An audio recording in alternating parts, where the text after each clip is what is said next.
तो prediction of period group block के बारे में अपन बात कर रहे थे। तो मैंने इसमें तुमको सिंपल सा बोला है कि तुमको क्या करना है।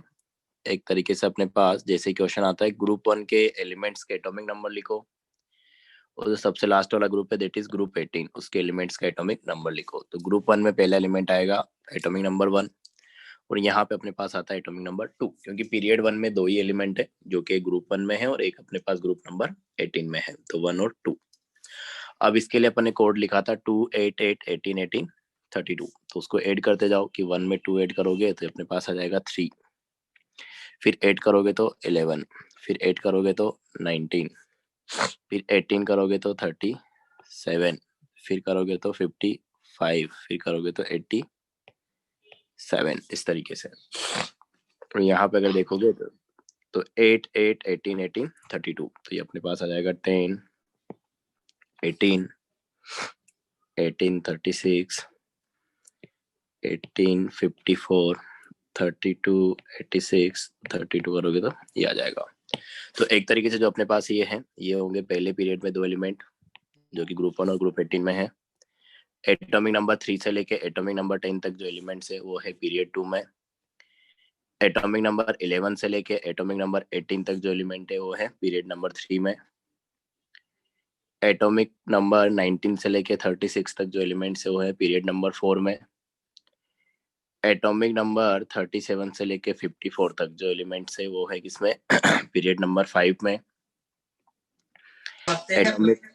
एटॉमिक नंबर 55 से लेके 86 तक जो एलिमेंट है वो पीरियड 6 में, और लास्ट में जो 87 से 118 तक है वो सारे अपने पास आ रहे हैं किसमें, पीरियड 7 में। तो चाहो तो एक और चीज यहाँ पे लिख सकते हो, पीरियड नंबर। तो ये अपने पास पहला पीरियड के एलिमेंट है, ये अपने पास दूसरा है, ये तीसरा है, ये चौथा है, ये पांचवा है, ये 6 और ये 7। अब इसमें भी अगर अपन बात करें तो पहले पीरियड में अपने को पता है कि ग्रुप 1 और ग्रुप 18 में ही सिर्फ एलिमेंट है, मतलब हाइड्रोजन ग्रुप 1 में है और हीलियम अपने पास ग्रुप 2 में है। और अगर अपन सेकेंड और थर्ड पीरियड की बात करें तो सेकेंड और थर्ड पीरियड में सिर्फ एस ब्लॉक और पी ब्लॉक के एलिमेंट है। तो पहले दो एलिमेंट हो जाएंगे एस ब्लॉक से और अगले 6 एलिमेंट हो जाएंगे किससे, पी ब्लॉक से। मतलब इसमें 8 ही एलिमेंट आएंगे दोनों में, पीरियड नंबर 3 में भी और पीरियड नंबर 2 में भी। तो पहले दो एस के हैं और लास्ट के 6 पी के हैं। तो पी के मतलब ग्रुप नंबर 13 से लेके ग्रुप नंबर 18 तक। अगले जो दो पीरियड है अपने पास that is period number 4 and period number 5। तो यहाँ पे एस ब्लॉक के भी एलिमेंट है, पी ब्लॉक के भी हैं और डी के भी हैं। तो पहले जो दो एलिमेंट रहेंगे वो अपने पास रहेंगे एस ब्लॉक के, अगले जो 10 रहेंगे वो रहेंगे डी ब्लॉक के, और अगले जो 6 रहेंगे वो रहेंगे किसके, पी ब्लॉक के। तो पहले दो मतलब ग्रुप 1 और ग्रुप 2, अगले 10 डी ब्लॉक के मतलब ग्रुप नंबर 3 से लेके ग्रुप नंबर 12 तक, और ग्रुप नंबर 13 से लेके ग्रुप नंबर 18 तक पी ब्लॉक 4 और 5 में। और एक और चीज अपने यहाँ पे देखा था कि जो 6 और 7 है, तो पीरियड सिर्फ नंबर थोड़ा 6 सा नीचे करिए। SPDF, एक मिनट, हाँ। हो तो गया सर। तो जो अपने पास पीरियड नंबर 6 है और पीरियड नंबर 7 है, उनमें अपने पास एस ब्लॉक के एलिमेंट भी हैं, पी के भी हैं, डी के भी है और एफ के भी है, चारों ब्लॉक के एलिमेंट्स प्रेजेंट है। तो दोनों पीरियड में अगर काउंट करोगे तो टोटल 32 एलिमेंट्स आते हैं। तो अगर पीरियड 6 में बोले तो पहले जो दो एलिमेंट है वो अपने पास एस ब्लॉक में है, that is atomic number 55 and 56। और जो अगले 57 आएगा वो किस में आएगा, डी ब्लॉक में आएगा। तो यहाँ पे थोड़ा सा तुमको ऐसे ध्यान रखना पड़ेगा कि 55 हो गया,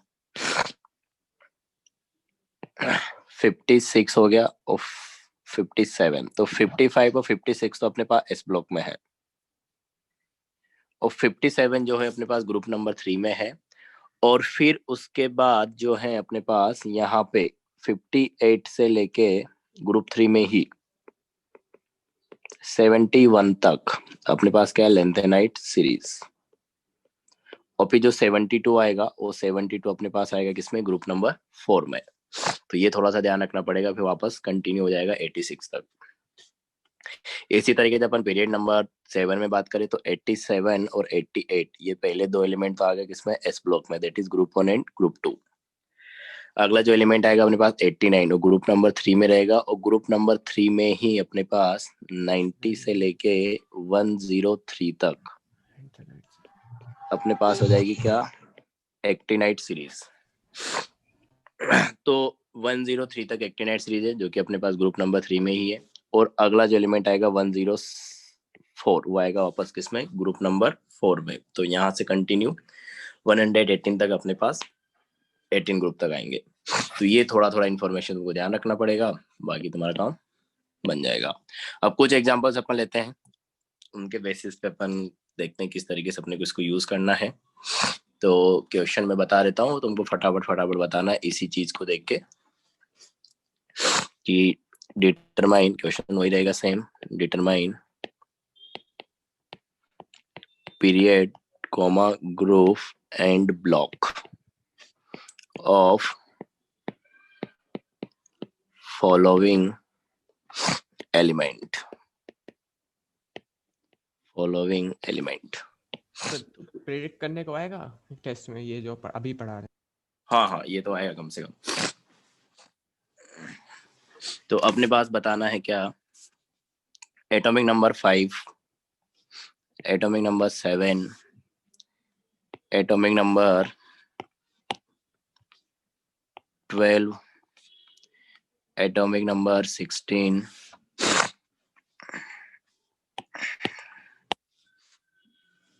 वो लिख देता हूं मैं, 27, 33, 75, 75, 66, 83। तो कभी कभी तुमको डायरेक्ट एटॉमिक नंबर दे देगा, और कभी कभी इलेक्ट्रॉनिक कॉन्फ़िगरेशन भी दे सकता है। तो इलेक्ट्रॉनिक कॉन्फ़िगरेशन जब देगा तो तुमको कुछ नहीं करना है, जो कॉन्फ़िगरेशन गिवन है उसमें total number of electrons count कर लो। तो जितने इलेक्ट्रॉन रहेंगे उतने ही प्रोटॉन रहेंगे, और जितने प्रोटॉन रहेंगे उतना उसका एटॉमिक नंबर हो जाएगा। तो वहां पे भी तुम इसी तरीके से कर सकते हो। तो बताओ क्या आएगा, पहला 5, कौन सा ब्लॉक है, कौन सा एटॉमिक नंबर 5? पीरियड 2 का पी ब्लॉक सर पीरियड 2, हाँ period 2 P block P block, P block. Group number group 3। Group 3। No sir, एक सेकंड, 13 होगा, 13 होगा सर 13। ग्रुप नंबर 13, बहुत बढ़िया। तो देखो अपने पास एटॉमिक नंबर 5 है, तो पहली बात तो यहाँ से देख के अपने पता चलना चाहिए कि अगर अपन बात कर रहे हैं तो एटॉमिक नंबर 3 से लेके एटॉमिक नंबर 10 तक पीरियड नंबर 2 में प्रेजेंट है। तो सबसे पहले अपने पता चल जाएगा कि पीरियड कौन सा है, सेकंड पीरियड। अब अपने पास एटॉमिक नंबर 5 है, तो एटॉमिक नंबर 5 से देखो क्या पता चलेगा कि थर्ड जो है अपने पास ग्रुप 1 में रहेगा, तो 4 जो है अपने पास ग्रुप 2 में रहेगा। तो ये ग्रुप 1 और ग्रुप 2 हो गया अपने पास एस ब्लॉक। तो यहाँ पे अपने पास एस ब्लॉक था और पी ब्लॉक था। तो अब जो अपने पास आएगा पी ब्लॉक में आएगा एटॉमिक नंबर 5। तो atomic number 5 P block start होगा, दैट इज ग्रुप नंबर 13। क्योंकि बीच में जो ग्रुप नंबर 3 से ग्रुप नंबर 12 है वहां पे कोई एलिमेंट नहीं रहेगा, क्योंकि वहां पे फोर्थ पीरियड से डी ब्लॉक स्टार्ट होता है। तो ग्रुप नंबर 13 में आएगा atomic number 5, that is P block. ये अपने पास आ जाएगा पी ब्लॉक, तो ग्रुप नंबर हो जाएगा अपने पास क्या, 13। इसको म्यूट कर लो। नेक्स्ट अपने पास एटॉमिक नंबर 7,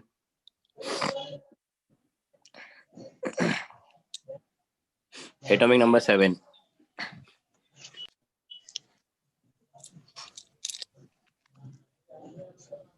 सिर्फ पी पीरियड 2, पी ब्लॉक और पीरियड 2 सेकंड सेकंड पीरियड, और सभी 17 ग्रुप 15 ग्रुप 15। 15 आएगा, 15। ग्रुप 15, बहुत बढ़िया। तो देखो जिन लोगों ने है वही वापस वही है कि अपने पास एटॉमिक नंबर क्या है, 7 है। तो यहाँ पे अपने को डायरेक्ट दिख रहा है कि 3 से लेके 10 के बीच जो है वो सेकंड पीरियड में है। एटॉमिक नंबर 3 से लेके एटॉमिक नंबर 10 तक। और सेकंड पीरियड में अपने पास वापस वही सोचना पड़ेगा एस ब्लॉक के और पी ब्लॉक के। तो एस ब्लॉक मतलब पहले दो ग्रुप, दैट इज ग्रुप 1 और ग्रुप 2। पी ब्लॉक मतलब ग्रुप 13 से लेके ग्रुप 18। तो एटॉमिक नंबर 3, एटॉमिक नंबर 4 आ गया किसमें, एस ब्लॉक में। एटॉमिक नंबर 5 आएगा पी ब्लॉक में 6 आएगा, पी ब्लॉक में 7 आएगा, पी ब्लॉक में। और ये अपने पास स्टार्ट होता है 13 से, तो ये ग्रुप नंबर 13, ये ग्रुप नंबर 14 और ये ग्रुप नंबर 15। तो ये अपने पास आ गया किसमें, ग्रुप नंबर 15 में। तो सेकंड पीरियड है पी ब्लॉक है और ग्रुप नंबर अपने पास हो जाएगा क्या, 15। ये बताओ atomic number 12। Sir third The period third period हाँ, second group two, third period group group two, Group 2 S block. S block. 2 yes S sir block. तो वही अपने पास क्या आ गया, एटॉमिक नंबर 12। तो पहली बार तो अपने को देखना पड़ेगा कि यहाँ पे देखोगे तो 11 से लेके 18 तक जो है अपने पास थर्ड पीरियड में है। और थर्ड पीरियड में एस ब्लॉक और पी ब्लॉक होता है। तो वापस वही कहानी कि पहले जो दो एलिमेंट रहेंगे दैट इज 11 नंबर और 12 नंबर, और रहेगा किसमें, S block, that is group 1 and group 2। तो ये अपने पास आ जाएगा किसमें, ग्रुप 2 में। तो एटॉमिक नंबर 12 अपने पास हो गया क्या, group number 2, that is S block. और पीरियड अपने पास दिख ही रहा है कौन सा है, थर्ड पीरियड। इस तरीके से 16 third period 16th group P block. Third period 16 group P block. तो यहाँ पे वही सोचना है, वापस सेम चीज ही वापस रिपीट करनी है कि 12 तक अपने पास क्या होगा था, एस ब्लॉक। अब 13 जो आएगा पी ब्लॉक में आएगा, क्योंकि यहाँ पे एस और पी ब्लॉक के एलिमेंट है। तो 13 हो गया, 14 हो गया, 15 हो गया, 16 हो गया। तो पी ब्लॉक स्टार्ट होता है ग्रुप नंबर 13 से, फिर ग्रुप नंबर 14 को, ग्रुप नंबर 15 और ग्रुप नंबर 16। तो एटॉमिक नंबर 16 जो है ग्रुप नंबर 16 में आएगा, थर्ड पीरियड हो जाएगा और ब्लॉक अपने पास पी हो जाएगा। तो ये हो गया अपने पास थर्ड पीरियड पी ब्लॉक और group number 16। Next 27 fourth period D block और नाइन्थ ग्रुप, नहीं सर नाइन्थ ग्रुप है जी, नाइन्थ ही रहेगा। 9th ही रहेगा, एकदम सही है। बाकी लोग निकालो जिनका नहीं आ रहा है कैसे आया। तो एटॉमिक नंबर 27 है।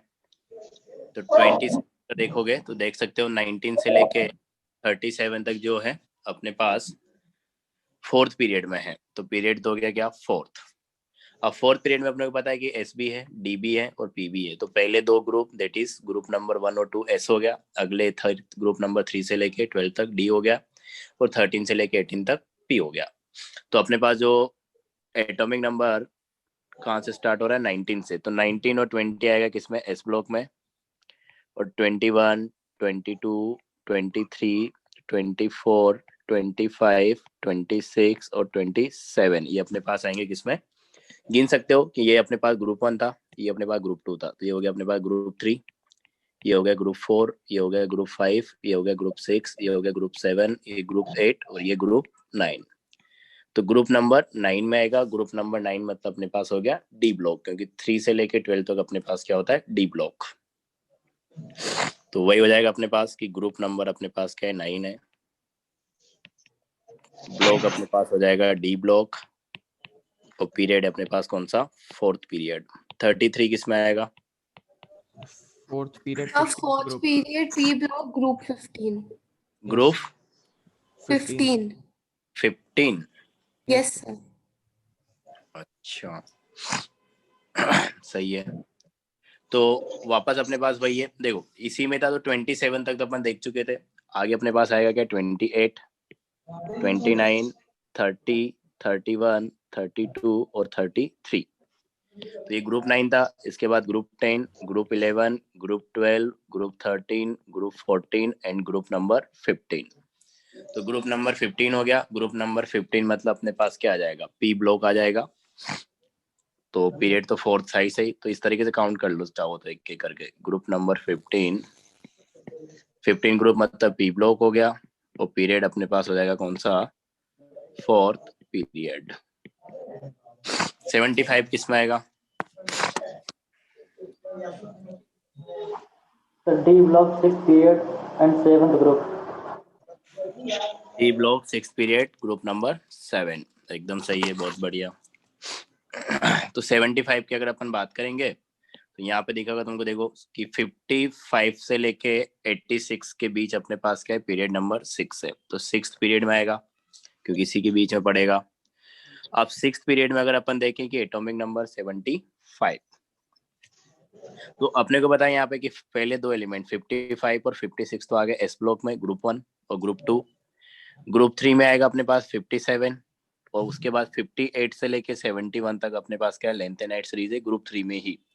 तो एक तरीके से ग्रुप 3 में 57 है और 58 से लेके 71 तक लेंथेनाइट सीरीज भी है। फिर 72 अपने पास स्टार्ट होगा किससे, ग्रुप नंबर 4, और उसके बाद 72, 73, 74, 75 ये आ गया अपने पास।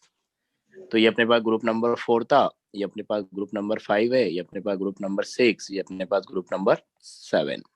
तो 6 और 7 में ध्यान रखना पड़ेगा कि थर्ड ग्रुप में ही लेंथेनाइट और एक्टिनाइट सीरीज भी होगी। तो ये अपने पास 75 हो गया, किसमें 3, 4, 5, 6 सही लिखा है क्या, नहीं ये 4th है ना, sorry 4th, 5th, 6th and 7th। तो ग्रुप नंबर 7th में आ गया ये। तो atomic number 75 group number 7th D block और 6th पीरियड। 66 थर्ड ग्रुप और F block. Third group F block. तो ये साफ दिख रहा है कि 58 से लेके 71 अपने पास क्या होती है, लेंथेनाइट सीरीज, तो उसी के बीच आ गया, तो 58 से लेके 71 के बीच। तो ऊपर भी देखोगे तो ये क्लियर होना चाहिए कि 58 से लेके 71 के बीच क्या पड़ेगा, 66। तो ये अपने पास किसमें, लेंथेनाइट सीरीज। तो हम लोगों ने बोला था कि लेंथेनाइट सीरीज मतलब ग्रुप नंबर 3 में होता है पूरा एफ ब्लॉक, तो ग्रुप तो हो गया अपने पास 3। ब्लॉक अपने पास हो जाएगा कौन सा, एफ ब्लॉक, और एफ ब्लॉक में भी अपने पास कौन सा सीरीज है, लेंथेनाइट सीरीज या 4F सीरीज। और पीरियड जो अपने पास होता है लेंथेनाइट सीरीज के लिए होता है 6th पीरियड। लास्ट अपने पास atomic number 83। Period 6 group 15. Period 6 group number 15।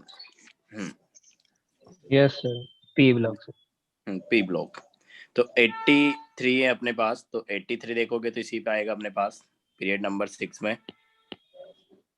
तो पीरियड नंबर 6 में अगर देखोगे तो अपने पास 55 हो गया, 56 हो गया, 57 हो गया, 58 से लेके 71 तक लेंथेनाइट सीरीज हो गया। फिर ग्रुप नंबर 4 में 72, 5 में 73, 6 में 74 और 7 में 75। और इसी को अगर अपन कंटिन्यू करें तो 76, 77, 78, 79, 80, 81, 82 एंड 83। तो ये अपने पास ग्रुप नंबर 7 था, तो ये 8 हो गया, ये 9 हो गया, ये 10 हो गया, ये 11 हो गया, ये 12 हो गया, ये 13 हो गया, ये 14 हो गया और ये 15 हो गया। तो ग्रुप नंबर 15 एटॉमिक नंबर 83। तो अपने पास आ जाएगा क्या, ग्रुप नंबर 15। ब्लॉक हो जाएगा अपने पास 15 मतलब पी ब्लॉक, और पीरियड अपने पास आ गया 6th पीरियड। तो इस तरीके के क्वेश्चन आएंगे तो हमारे पास तो हो जाएंगे। तो एक तो ऐसे आ सकते हैं, या एक में तुमको क्या करेगा, एलिमेंट का इलेक्ट्रॉनिक कॉन्फ़िगरेशन दे देगा। तो इलेक्ट्रॉनिक कॉन्फ़िगरेशन जैसे मैंने बोला कि वहां पे नंबर ऑफ इलेक्ट्रॉन्स काउंट कर लो, कि जैसे चाहो तो एक एग्जांपल अपन ले लेते हैं कि अपने को एक एलिमेंट गिवन है जिसका इलेक्ट्रॉनिक कॉन्फ़िगरेशन है 1s2, सर एलिमेंट नहीं पूछ सकता, 2p6, 3s2, 3p6, 4s1, 3d5। अब इसका तुमसे अगर मान लो कि पूछ लिया गया कि कौन से पीरियड से, कौन से ग्रुप से, कौन से ब्लॉक से है, तो क्या करोगे कि इसमें जो नंबर ऑफ इलेक्ट्रॉन्स हैं वो काउंट कर लो। 24 है नंबर ऑफ इलेक्ट्रॉन्स। हाँ, तो जितने इलेक्ट्रॉन होते हैं एक न्यूट्रल एटम में उतने ही प्रोटॉन होते हैं, तो प्रोटॉन भी हो जाएंगे 24, मतलब एटॉमिक नंबर कितना होगा इसका, 24 सर। 24। सर डी ब्लॉक हो जाएगा, 6th ग्रुप हो जाएगा एंड 4th पीरियड। यस हाँ, तो प्रेडिक्ट करोगे तो अपने पास आ जाएगा ग्रुप नंबर कौन सा है, 6। हाँ, ग्रुप नंबर 6 मतलब ब्लॉक हो गया डी, और पीरियड अपने पास हो जाएगा 4th। ऐसे भी आ सकता है। तो इलेक्ट्रॉनिक कॉन्फ़िगरेशन अगर आता है तो फाइंड कर। हाँ कोई कुछ पूछ रहा था। हाँ सर हम लोग जब वैलेंस इलेक्ट्रॉन मतलब अल्टीमेट शेल लिखते हैं तो उसमें हम लोग डी को पहले क्यों लिखते हैं, एस को बाद में क्यों लिखते हैं? इसमें मान लीजिए इसी का मेरे को अल्टीमेट शेल लिखना है, तो अच्छा हम लोग समझ सर गया। मैं देखा देखो मतलब वो लिखने का तरीका है। अभी जो मैंने ये लिखा है, ये मैंने लिखा है सब सेल को एनर्जी के इंक्रीजिंग ऑर्डर में, ठीक है।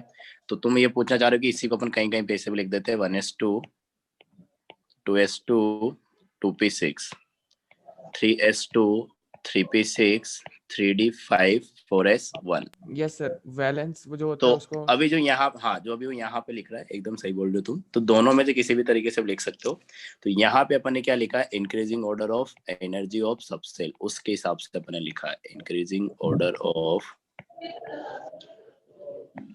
Energy of subshell according to वाई n+l rule, energy of subcells.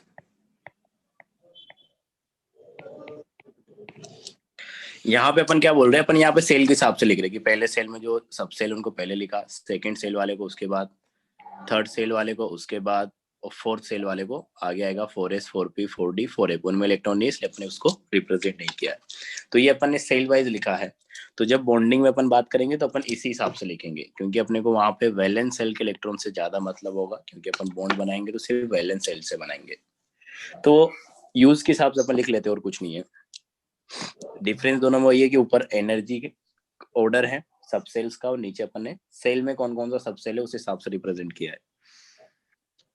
ठीक है सर। हाँ तो ये था अपने पास डेवलपमेंट ऑफ पीरियोडिक टेबल से रिलेटेड डिस्कशन कि क्या क्या अपने को पता होना चाहिए पीरियोडिक टेबल के बारे में, किस तरीके से ग्रुप एडिट करना है, पीरियड, ब्लॉक, एटॉमिक नंबर, क्या एस ब्लॉक है, क्या क्या पी ब्लॉक है, क्या डी ब्लॉक है, इन सब के बारे में। अब नेक्स्ट जो अपन बात करेंगे, थोड़ा अपन बात करेंगे पीरियोडिक प्रॉपर्टीज के बारे में। पीरियोडिक प्रॉपर्टीज का मतलब एलिमेंट्स का कुछ कुछ प्रॉपर्टीज, जैसे उनका एटॉमिक रेडियस कैसे मेजर किया जाता है या कैसे कंपेयर किया जाता है। अपन कुछ टर्म्स डिफाइन करेंगे जैसे आयोनाइजेशन एनर्जी। तो आयोनाइजेशन एनर्जी होता है कि अगर इलेक्ट्रॉन में से एक इलेक्ट्रॉन निकालना है तो इलेक्ट्रॉन को निकालने के लिए कितना एनर्जी देना पड़ेगा, तो उसको अपन आयोनाइजेशन एनर्जी बोलते हैं। तो किस तरीके से आयोनाइजेशन एनर्जी को कंपेयर करेंगे, किस तरीके से इलेक्ट्रॉन एफिनिटी अपन डिफाइन करेंगे, उसको कंपेयर करेंगे। तो ये कुछ प्रॉपर्टीज है एलिमेंट्स के बारे में ही जिनको अपन डिस्कस करेंगे। तो इनको अपन बोलते हैं पीरियोडिक प्रॉपर्टीज। तो नेक्स्ट हेडिंग अपने पास यही रहेगा। तो पीरियोडिक टेबल में ही है ये। तो एक तरीके से अपन बेसिकली पीरियोडिक टेबल को दो तरीके से पढ़ सकते हैं, डेवलपमेंट ऑफ पीरियोडिक टेबल, जिसमें अपने पास जो टेबल है उसके बारे में अपन बात करते हैं, और दूसरा अपने पास जो है पीरियोडिक प्रॉपर्टीज, जिसमें अपन एलिमेंट्स की कुछ कुछ प्रॉपर्टीज के बारे में बात करते हैं कि किस तरीके से उनको डिफाइन करना है और किस तरीके से अपने को कंपेयर करना है एलिमेंट्स के बीच। तो नेक्स्ट हेडिंग डालना पीरियोडिक प्रॉपर्टीज। तो पीरियोडिक प्रॉपर्टीज के बारे में अपने को बात करना है।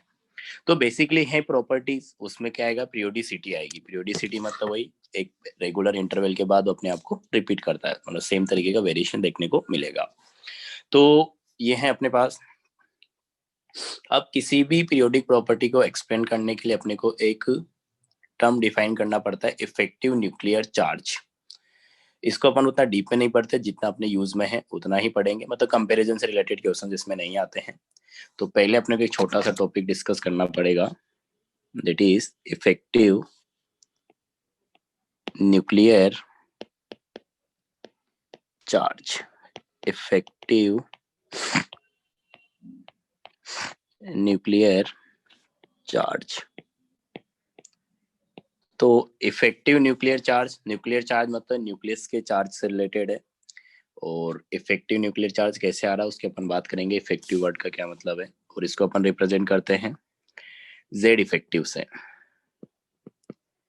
अच्छा, जेड इफेक्टिव क्यों लिख रहे हैं, क्योंकि देखो अपन ने बोला न्यूक्लियर चार्ज, तो न्यूक्लियस के अंदर अपन बात करें तो प्रोटॉन से और न्यूट्रॉन से। तो न्यूट्रॉन्स की वजह से तो कोई चार्ज नहीं आता है, जो भी चार्ज आएगा वो प्रोटॉन्स की वजह से आएगा।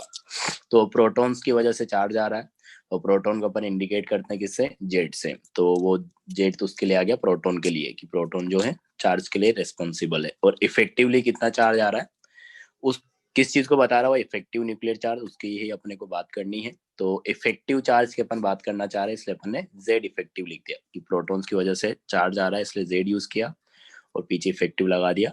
तो ये है अपने पास Effective मतलब? रिप्रेजेंटेशन। वही तो समझना है कि इफेक्टिव न्यूक्लियर चार्ज क्या होता है अभी।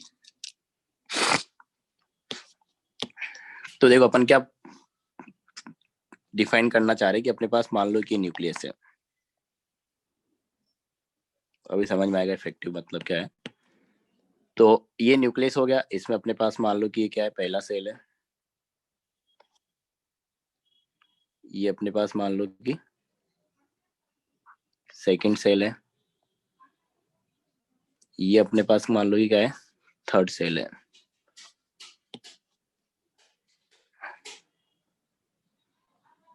ये ठीक है, तो ये अपने पास हो गया। और पहले सेल में अपन बोलते हैं कि अपने पास क्या आते हैं, 2 इलेक्ट्रॉन्स आते हैं। तो इस तरीके से अपने दिखा दिया कि मान लो अपने पास 2 इलेक्ट्रॉन्स है और ये अपने पास 4 5 6 8 सेकंड सेल हो गया एक तरीके से। और ये अपने पास क्या है, वैलेंस सेल हो गया। हाँ, तो ये है अपने पास। तो अपन देखो बेसिकली क्या करना चाह रहे हैं कि जो वैलेंस इलेक्ट्रॉन है, वैलेंस सेल में जो इलेक्ट्रॉन है, इस वैलेंस इलेक्ट्रॉन पे न्यूक्लियस का इफेक्टिवली कितना अट्रैक्शन प्रेजेंट है। क्योंकि पहली बात अपन वैलेंस इलेक्ट्रॉन की सिर्फ क्यों बात कर रहे हैं, क्योंकि अपन जो भी प्रॉपर्टी आगे डिफाइन करेंगे वो वैलेंस इलेक्ट्रॉन के हिसाब से ही डिफाइन करेंगे। अब अगर तुम ये चीज कॉमन सेंस से सोचोगे तो तुमको समझ में आएगा कि जैसे मान लो कि मेरे को क्या करना है, एटम का रेडियस मेजर करना है। तो बेसिकली अपन एटम का रेडियस थ्योरेटिकली कैसे डिफाइन करते हैं कि न्यूक्लियस से जो सबसे लास्ट वाला इलेक्ट्रॉन है उसका डिस्टेंस। तो ऐसे ही डिफाइन कर सकते हैं कि न्यूक्लियस का रेडियस कितना है, तो जो सबसे लास्ट में इलेक्ट्रॉन है और जो न्यूक्लियस है जो कि क्या है, सेंटर है, उन दोनों के बीच के डिस्टेंस को अपन एटॉमिक रेडियस बोल देते हैं। जैसे मैंने एक और चीज बोला था, आयोनाइजेशन एनर्जी अपन आगे डिफाइन करेंगे। तो आयोनाइजेशन एनर्जी क्या है कि जो लास्ट वाला इलेक्ट्रॉन है उसको रिमूव करने के लिए जो अपने को एनर्जी देनी पड़ेगी।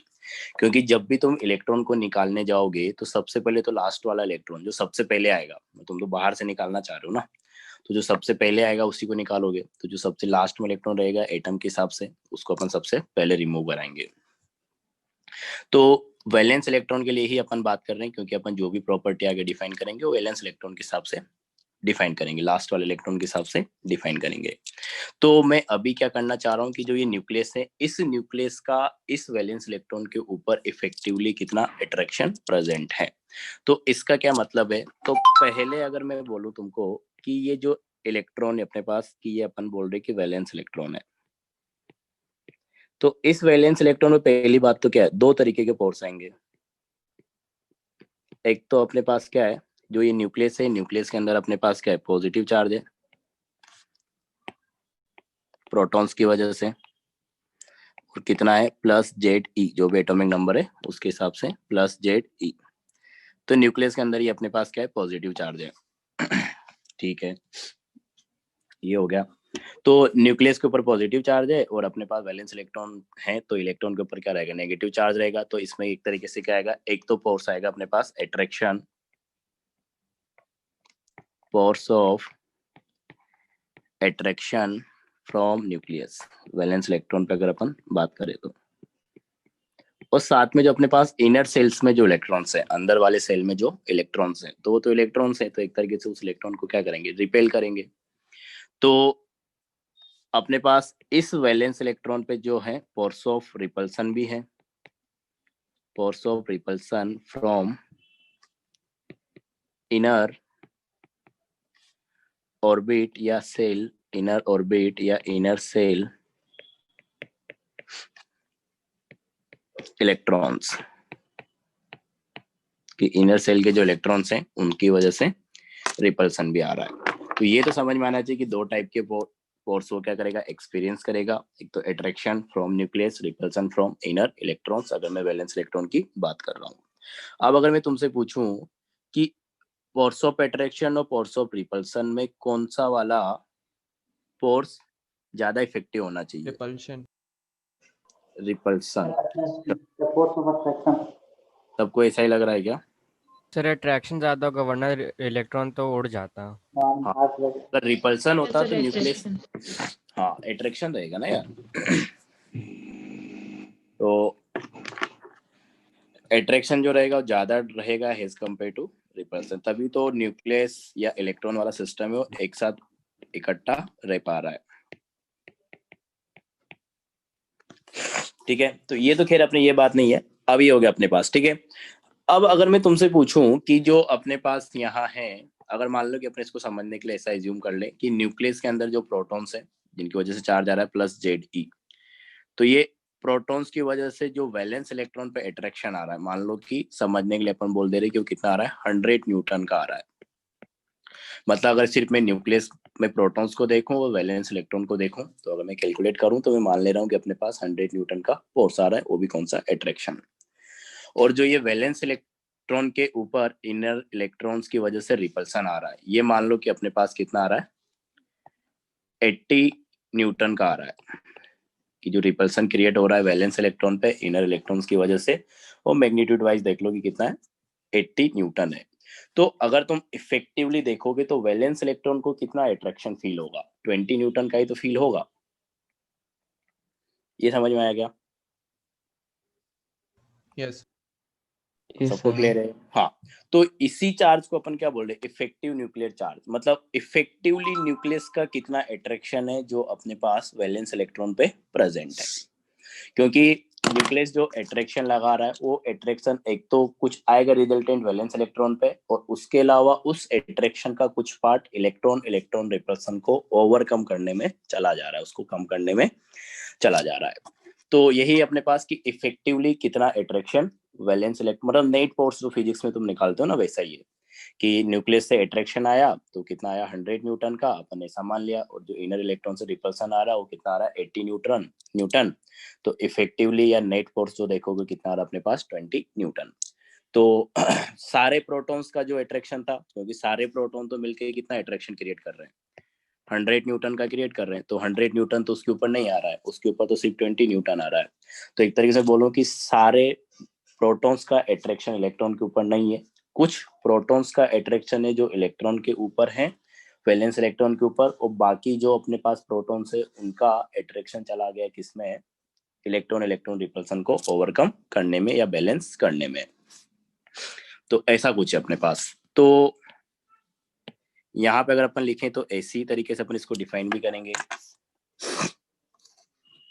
कि all the attraction of nucleus, all the attraction of nucleus is not on valence electron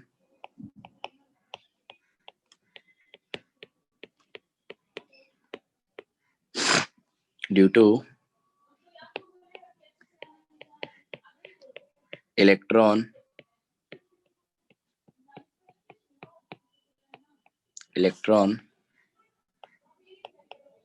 repulsion. कि जो सारा अट्रैक्शन है वो पूरा का पूरा वैलेंस इलेक्ट्रॉन पे नहीं आएगा, क्योंकि इलेक्ट्रॉन इलेक्ट्रॉन रिपल्सन होगा, उसको ओवरकम करने में या उसको बैलेंस करने में कुछ अट्रैक्शन का पार्ट चला जाएगा। ये हो गया अपने पास। तो इसी के हिसाब से अपन इसको कंप्लीटली डिफाइन करें तो ऐसा लिखेंगे कि in a multi electron system, in a multi electron system, क्योंकि अगर सिंगल इलेक्ट्रॉन रहेगा तब तो फिर इलेक्ट्रॉन रिपल्सन आएगा नहीं, तो मल्टी इलेक्ट्रॉन सिस्टम में ही अपन ऐसा डिफाइन कर सकते हैं कि in a multi electron system electron present in inner cell, electrons present in inner cell repel the electron of outermost cell या valence cell.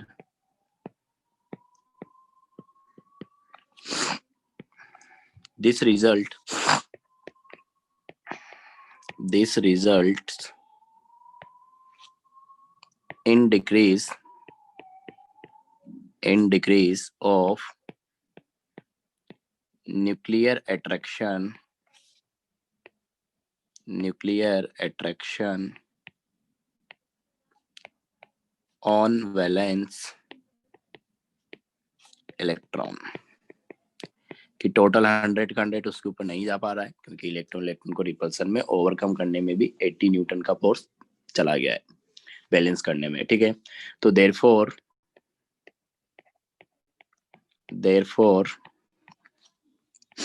only a part of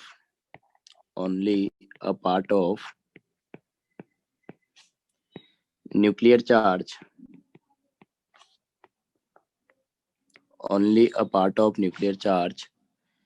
effectively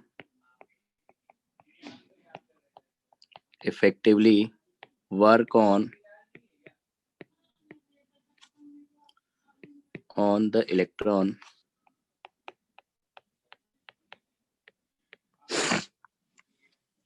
on the valence electron, ज़्यादा अच्छे से लिखो, on the effectively work on the electron of valence cell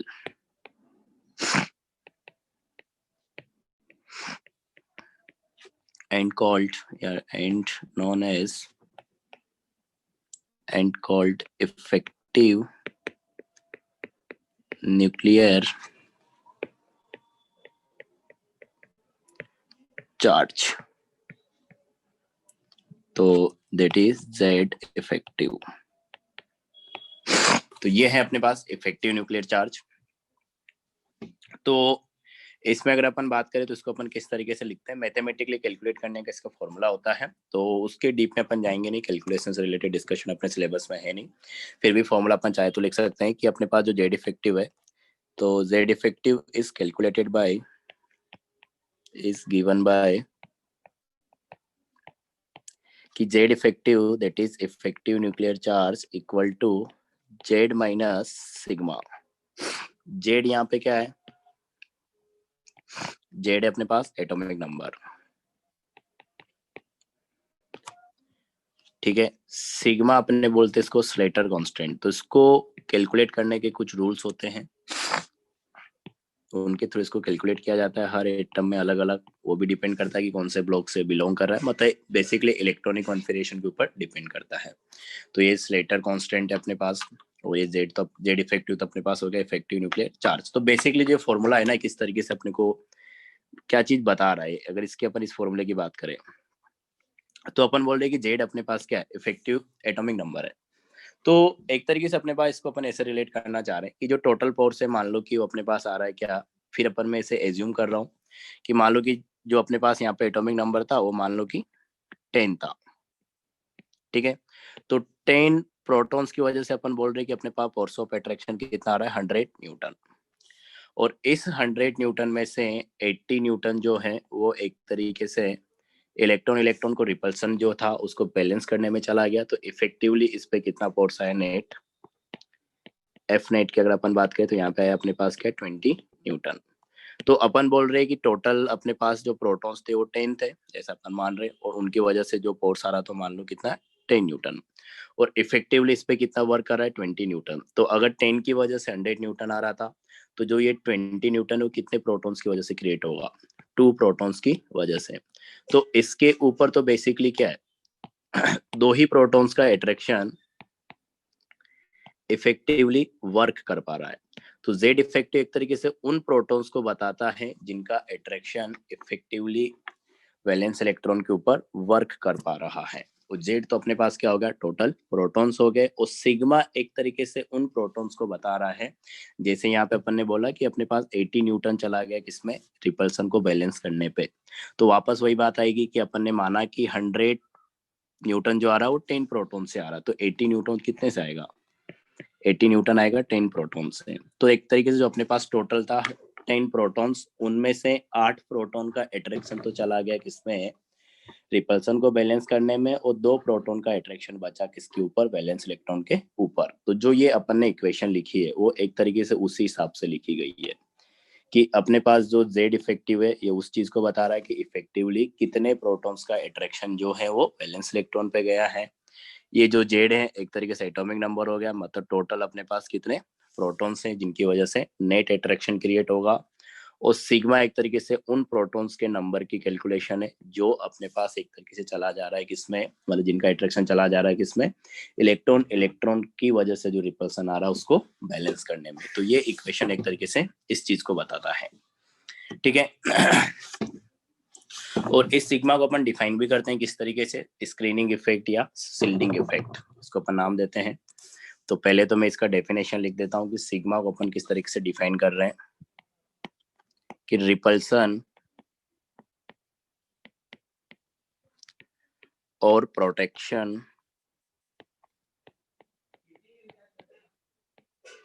और shielding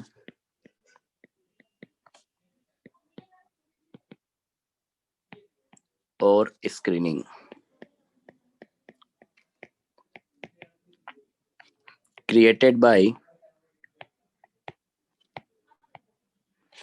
created by inner electrons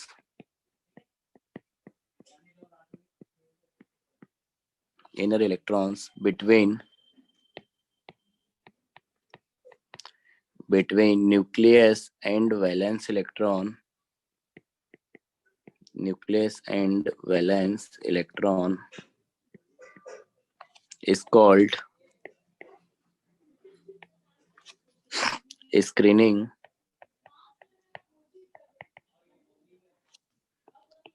effect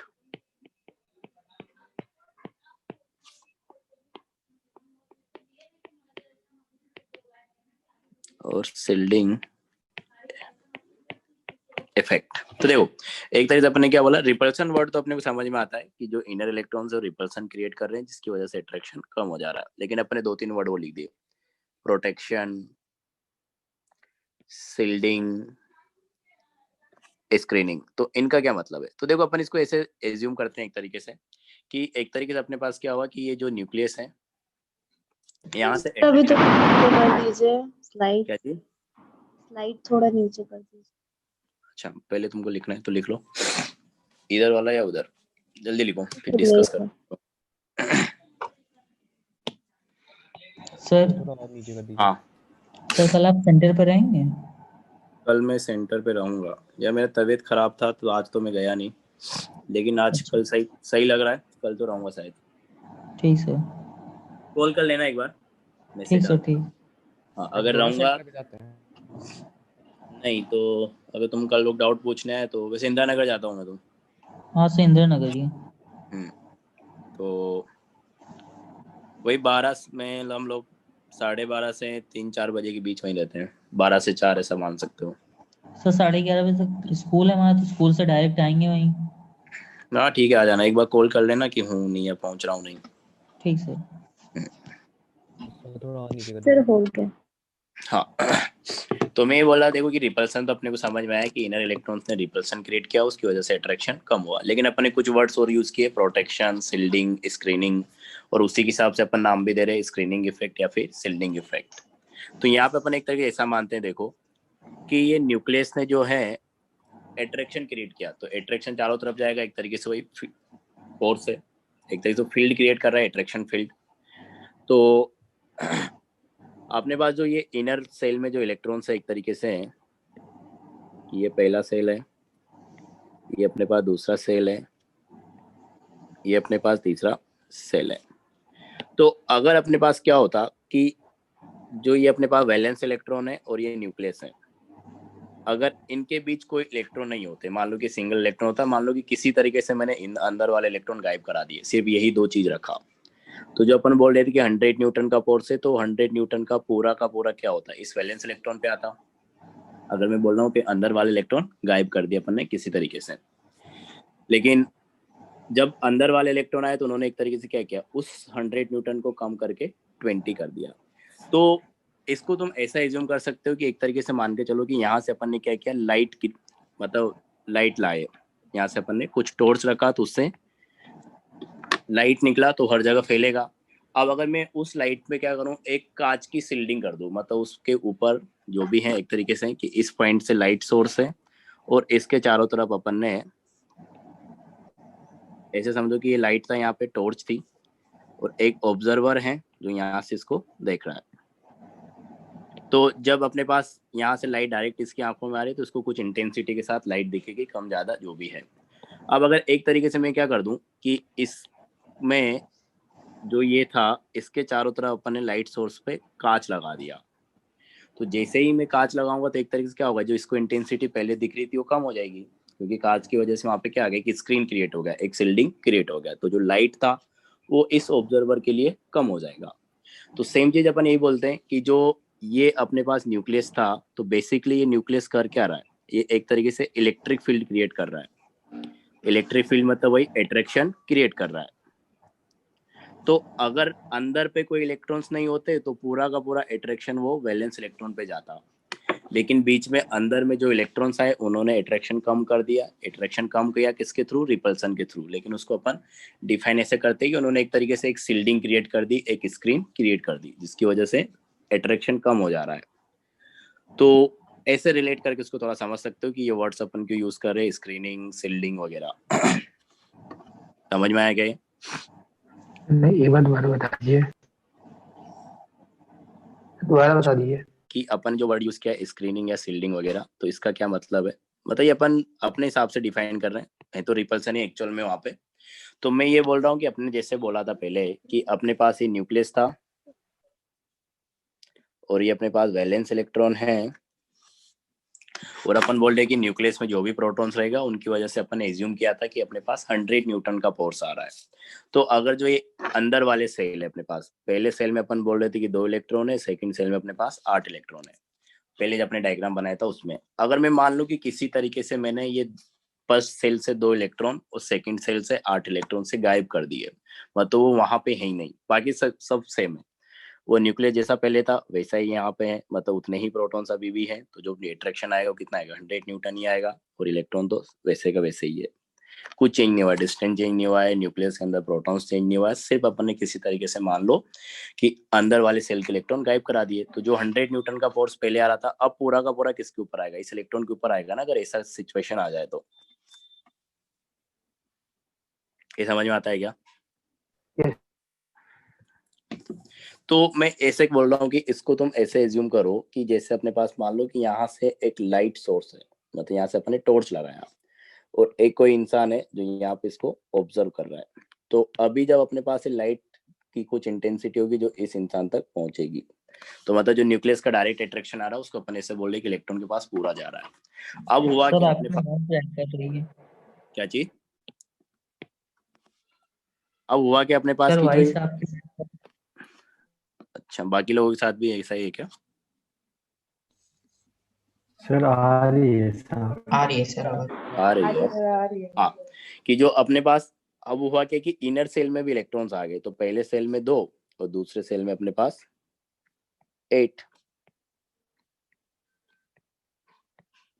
तो ये inner cell में जो इलेक्ट्रॉन्स आए उसकी वजह से जो अट्रैक्शन था 100 न्यूटन वो कम होके कितना हो गया 20 न्यूटन। तो एक तरीके से उन्होंने रिपल्सन क्रिएट किया। तो रिपल्सन क्रिएट करने को ही अपन क्या बोल रहे कि उन्होंने इस वैलेंस इलेक्ट्रॉन और न्यूक्लियस के बीच में एक शिल्डिंग क्रिएट कर दी, एक स्क्रीन क्रिएट कर दी।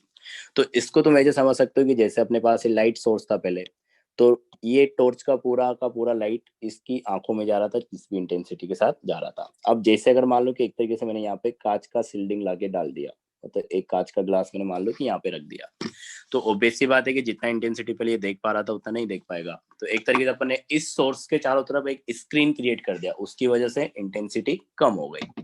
तो इसी से रिलेट करके अपन यहाँ पे ऐसा बोलते हैं कि वो रिपल्सन है, उसी को अपन बोल रहे हैं कि जो अपने पास न्यूक्लियस है और जो वैलेंस इलेक्ट्रॉन है उन दोनों के बीच ये जो इनर इलेक्ट्रॉन्स है वो एक तरीके से स्क्रीन या शिल्डिंग क्रिएट कर रहे हैं, जिसकी वजह से रिपल्सन आ रहा है, और वो रिपल्सन क्या करेगा, नेट अट्रैक्शन को कम कर देगा। ये है अपने पास। तो इस तरीके से कुछ रिलेट करके तुम ध्यान रख सकते हो कि स्क्रीनिंग शिल्डिंग अपन क्या बोल रहे हैं कि जो वैलेंस इलेक्ट्रॉन और न्यूक्लियस है उस दोनों के बीच जो इनर इलेक्ट्रॉन है वो एक स्क्रीन का काम कर रहे हैं, अट्रैक्शन को कम करने का काम कर रहे हैं। अभी ठीक है क्या? Yes sir. तो बेसिकली कुछ नहीं है कि न्यूक्लियस का वैलेंस इलेक्ट्रॉन पे कितना अट्रैक्शन आ रहा है इफेक्टिवली, उसी को अपन क्या बोल रहे हैं, जेड इफेक्टिव बोल रहे हैं। तो अगर तुमको बोला जाए जेड इफेक्टिव तो तुमको सिंपली ये समझना है कि न्यूक्लियस का वैलेंस इलेक्ट्रॉन पे कितना अट्रैक्शन है। और अगर मैं कंपेयर कराऊं, मान लो कि दो एटम है अपने पास मान लो कि दो एटम के लिए अपने को जेड इफेक्टिव कंपेयर करना है, तो atom A and atom B. तो एटम ए का मान के चलो कि जेड इफेक्टिव अपने पास ज्यादा है। इसका सिंपल सा मतलब तुमको ये समझना है, अगर मैं कहीं पे भी ऐसा बोलता हूँ कि दो एटम है, एक का जेड इफेक्टिव ज्यादा है, एक का जेड इफेक्टिव कम है, मतलब इस एटम के केस में जो वैलेंस इलेक्ट्रॉन है उसके ऊपर फोर्स ऑफ अट्रैक्शन जो है न्यूक्लियस का वो ज्यादा रहेगा, और यहाँ पे जो न्यूक्लियस का फोर्स ऑफ अट्रैक्शन है वैलेंस इलेक्ट्रॉन पे वो कम रहेगा। मतलब ए पे शील्डिंग इफेक्ट भी कम है। नहीं, वो अपन डायरेक्ट कमेंट नहीं कर सकते किसमें कम है किसमें ज्यादा, रिजल्टेंट अपन बात करेंगे हमेशा। Okay sir. हाँ, तो जेड इफेक्टिव मतलब न्यूक्लियस का कितना अट्रैक्शन वैलेंस इलेक्ट्रॉन पे है, ये चीज तुमको सिर्फ समझनी है, मतलब ऐसा अपने को सिर्फ बात करना है। तो ये हो गया अपने पास, ठीक है। तो ये है अपने पास। नेक्स्ट इससे रिलेटेड कुछ पॉइंट्स अपने पास कि जैसे अगर अपन देखें, नोट डाल के लिख लो। पहला पॉइंट तो अपने पास यही हो जाएगा कि अच्छा, एक चीज पहले तुमको बताता हूँ, डिफ्यूज ऑर्डर या diffuse order of different orbitals of same shell. हाँ, तो अपने पास एक सेल है, उसका अपने पास मान लो कि कोई s ऑर्बिटल है, कोई p है, कोई d है और कोई f ऑर्बिटल है। इनके बीच अपने को डिफ्यूज ऑर्डर कंपेयर करना है। डिफ्यूज मतलब वो कितना फैला हुआ है, उसका साइज कितना है, सिंपली इसकी बात कर रहे हैं, ठीक है। तो ये अपन पहले भी बात कर चुके हो कि अगर मैं एक ही सेल के अलग अलग सब सेल की बात करूं या ऑर्बिटल की बात करूं, तो जो s ऑर्बिटल होता है वो साइज में सबसे कम होता है, p की साइज और ज्यादा होती है, d की साइज और ज्यादा होती है और f ऑर्बिटल की साइज और ज्यादा होती है। हाँ, तो ये है अपने पास। तो अगर एक ही सेल के मैं s ऑर्बिटल, p ऑर्बिटल या d ऑर्बिटल की बात करूं, जैसे फोर्थ सेल में मान लो, तो 4s ऑर्बिटल कंपेयर कर रहे हैं अपन, 4p ऑर्बिटल और 4d ऑर्बिटल अपन कंपेयर कर रहे हैं। तो जो साइज का ऑर्डर रहेगा वो ऐसा कुछ रहेगा कि अपने पास मान लो कि ये s ऑर्बिटल है, ये अपने पास p ऑर्बिटल है और ये अपने पास d ऑर्बिटल है। तो जो साइज रहेगी वो इस तरीके से कुछ रहेगा। तो जो s ऑर्बिटल है उसका साइज क्या रहेगा, कम है, d का ज्यादा है और f का और भी ज्यादा रहेगा। तो ये ऑर्डर अपने पास होता है जो कि तुमको ध्यान रखना पड़ेगा कि इस तरीके से अपने पास अलग अलग ऑर्बिटल्स का साइज वाइज अगर अपन बात करें तो इलेक्ट्रॉन क्लाउड जो बनता है उसका साइज ऐसे कुछ वेरी करेगा। तो ये ऑर्डर कभी कभी डायरेक्ट भी पूछ लिया जाता है एग्जाम में, तो उस हिसाब से भी इंपॉर्टेंट है कि अगर तुमसे डिफ्यूज ऑर्डर पूछा जा रहा है तो ये आ जाएगा डिफ्यूज ऑर्डर मतलब कौन कितना फैला हुआ है। तो एस का फैलाव सबसे कम होता है और एफ का फैलाव सबसे ज्यादा होता है और पी और डी बीच में रहेगा जैसे अपन ने बनाया। तो ये हो गया अपने पास। अब अपन कंपेयर क्या करना चाह रहे हैं, मैं ये कंपेयर करना चाह रहा हूँ कि एक तरीके से अगर अपन मान ले कि अपने पास जो एस है, एस ऑर्बिटल, तो एस ऑर्बिटल में 2 इलेक्ट्रॉन है, मान लो p ऑर्बिटल में अपने पास 2 इलेक्ट्रॉन है, d ऑर्बिटल में अपने पास 2 इलेक्ट्रॉन है। तो s में 2, p के 2 और d के ऑर्बिटल 2 ऑर्बिटल्स। तो कौन से ऑर्बिटल्स जो है वो ज्यादा रिपल्सन क्रिएट करेंगे, s के ऑर्बिटल ज्यादा रिपल्सन क्रिएट करेंगे या p के ऑर्बिटल ज्यादा रिपल्सन क्रिएट करेंगे या d के ऑर्बिटल ज्यादा रिपल्सन क्रिएट करेंगे। तो s ऑर्बिटल के सर, क्या चीज, s ऑर्बिटल के ज्यादा रिपल्सन क्रिएट करेंगे सर। एस ऑर्बिटल से ज्यादा रिपल्सन क्रिएट करेंगे। देखते हैं इसकी बात करते हैं। तो ये ऑर्डर अपने को देखना है कि शिल्डिंग ऑर्डर एक तरीके से वही स्क्रीनिंग इफेक्ट या शिल्डिंग ऑर्डर या रिपल्सन जो आएगा उसी को अपन स्क्रीनिंग इफेक्ट या शिल्डिंग इफेक्ट बोलते हैं। तो शिल्डिंग ऑर्डर या इसी को अपन नाम देंगे स्क्रीनिंग इफेक्ट या इसी को अपन नाम देते हैं क्या, पेनिट्रेशन पावर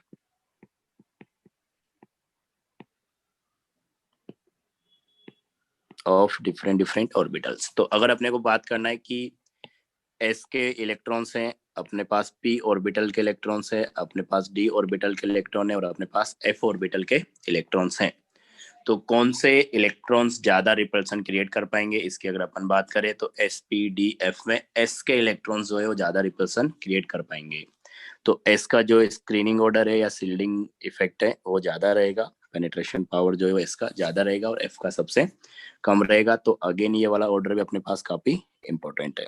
अब किसी को डाउट ये आ सकता है कि एस में 2 इलेक्ट्रॉन आते, पी में 6 इलेक्ट्रॉन आते, तो सब सेल वाइज अपन बात करते थे। अभी अपन ऑर्बिटल की ही बात कर रहे हैं कि एस ऑर्बिटल है, पी ऑर्बिटल है, डी ऑर्बिटल है, एफ ऑर्बिटल है। तो चाहे एस ऑर्बिटल हो, चाहे पी ऑर्बिटल हो, चाहे डी ऑर्बिटल हो, चाहे एफ ऑर्बिटल हो, इलेक्ट्रॉन तो सब में क्या होता है, 2 ही होता है।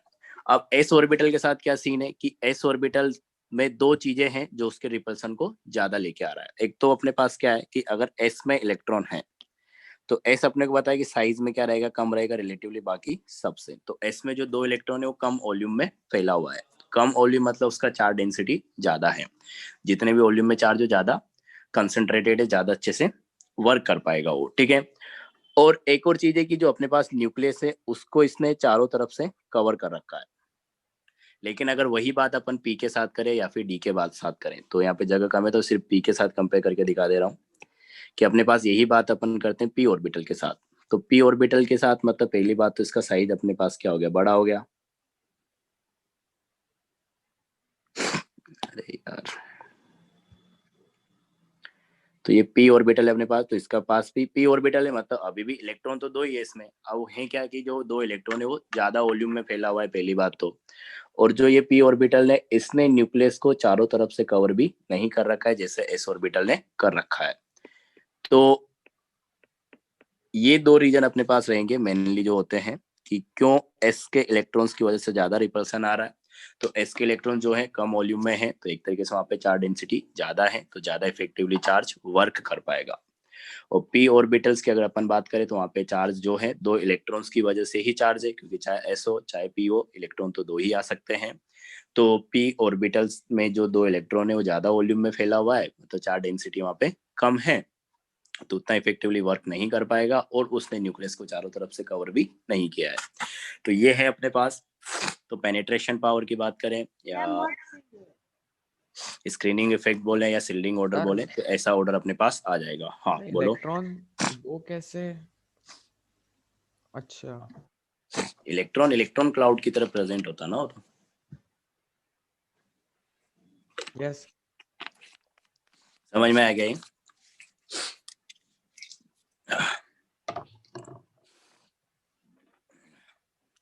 तो ये ऑर्डर तुम्हारे पास काफी इंपॉर्टेंट है।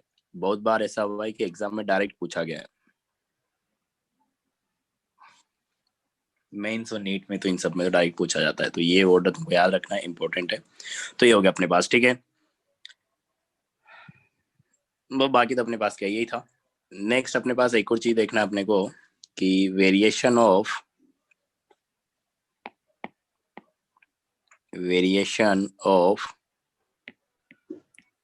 Z effective, that is effective nuclear charge in periodic table।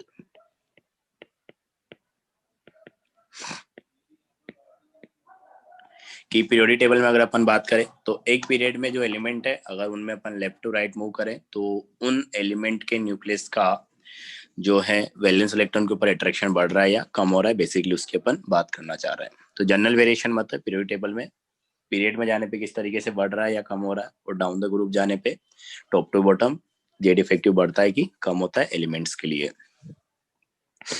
तो अगर अपन बात करें इन पीरियड, तो पीरियड में जब अपन लेफ्ट टू राइट मूव करते हैं तो लेफ्ट टू राइट मूव करने पे क्या होता है, अभी तुमको ध्यान ही रखना पड़ेगा क्योंकि जैसे मैंने बोला कि कैलकुलेशंस अपन इसकी करनी नहीं है, क्योंकि अगर अपन कैलकुलेशन करते तो वहां से कैलकुलेट करके बता पाते कि ऐसे ऐसे आ रहा है। तो जेड इफेक्टिव के लिए जनरल वेरिएशन तुमको ध्यान रखना पड़ेगा, बाकी के लिए अपन रिलेट करके ध्यान रखेंगे। तो जेड इफेक्टिव जो होता है लेफ्ट टू राइट जाने पे एक पीरियड में इंक्रीज करता है। मतलब जैसे एक पीरियड में अपन जाए सेकेंड पीरियड में मान लो कि लिथियम सॉरी अपने पास जो आ जाएगा हाँ lithium beryllium boron carbon nitrogen oxygen fluorine neon, तो लेफ्ट टू राइट जब अपन जा रहे हैं तो इलेक्ट्रॉन जो है वैलेंस वाला उसके ऊपर न्यूक्लियस का अट्रैक्शन बढ़ता जा रहा है। और अगर अपन बात करते हैं टॉप टू बॉटम एक ग्रुप में इन ग्रुप, तो जब ग्रुप में अपन मूव करते हैं टॉप टू बॉटम, तो टॉप टू बॉटम जाने पे अपने पास क्या होता है जेड इफेक्टिव जो है वो लगभग कांस्टेंट रहता है। तो जैसे अगर अपन पहले ग्रुप की बात करें तो वहाँ पे अपने पास क्या है, लिथियम है, सोडियम है, पोटेशियम है, रुबिडियम है, सीजियम है। तो इन सब एलिमेंट्स में जो न्यूक्लियस का अट्रैक्शन है वैलेंस इलेक्ट्रॉन पे, मतलब जो फोर्स रहेगा वो लगभग सिमिलर ही रहेगा, सेम मैग्नीट्यूड का रहेगा। तो ये जनरल वेरिएशन तुमको ध्यान रखना है, क्योंकि इसको अपन काफी जगह यूज करेंगे, मतलब आगे जो भी प्रॉपर्टी डिफाइन करेंगे हर जगह यूज करेंगे। तो ये हो गया अपने पास जनरल वेरिएशन, लेकिन इसके काफी सारे एक्सेप्शन है, लेकिन डिटेल में अपन नहीं पढ़ते तो उसका अपने को मतलब ही नहीं है। तो 2-3 चीजें तुमको ध्यान रखनी है। पहली बात तो जेड इफेक्टिव मतलब कि न्यूक्लियस का नेट कितना अट्रैक्शन है वैलेंस इलेक्ट्रॉन पे, इफेक्टिवली कितना है। जितना ज्यादा जेड इफेक्टिव उतना ज्यादा फोर्स ऑफ अट्रैक्शन आएगा वैलेंस इलेक्ट्रॉन के ऊपर न्यूक्लियस का। दूसरा चीज जो ध्यान रखना है, वो अपन ने देखा था कि एस ऑर्बिटल के इलेक्ट्रॉन है, इसको म्यूट कर लो यार, एस ऑर्बिटल के इलेक्ट्रॉन है या पी ऑर्बिटल के इलेक्ट्रॉन है या डी ऑर्बिटल के इलेक्ट्रॉन है या एफ ऑर्बिटल के इलेक्ट्रॉन है, तो उन सब में एस ऑर्बिटल के जो इलेक्ट्रॉन्स हैं उनकी वजह से ज्यादा रिपल्सन क्रिएट होता है, मतलब उनकी सील्डिंग ज्यादा अच्छी होती है, उनकी स्क्रीनिंग ज्यादा अच्छी होती है। और एफ की वजह से ज्यादा साइज है एफ की, तो इलेक्ट्रॉन ज्यादा वॉल्यूम में फैला हुआ है और चारों तरफ से उसने न्यूक्लियस को कवर भी नहीं किया है। तो एक तरीके से वहां पे जो है अपने पास सील्डिंग थोड़ा वीक होगा, तो जेड इफेक्टिव भी, सॉरी जो रिपल्सन होगा वो भी कम रहेगा रिलेटिवली उन इलेक्ट्रॉन्स की वजह से जो आएगा। और तीसरा चीज जो ध्यान रखना है तुमको, ये जनरल वेरिएशन ध्यान रखना है। तो ये 3 चीजें जो है तुमको ध्यान रखनी है फिलहाल। तो क्वेश्चन जो आएगा, अगर तुम्हारे पास कोई क्वेश्चन आता है, एलिमेंट्स दे दिए तुमको कंपेयर करने के लिए, तो तुमको जनरल ट्रेंड के हिसाब से ही कंपेयर करने, जो अपन ने लिखा है कि लेफ्ट टू राइट जाने पे इंक्रीज कर रहा है, डाउन द ग्रुप जाने पे कांस्टेंट है। तो एक क्वेश्चन करके भी देख लेते हैं अपन कि how many of the following have Z effective greater than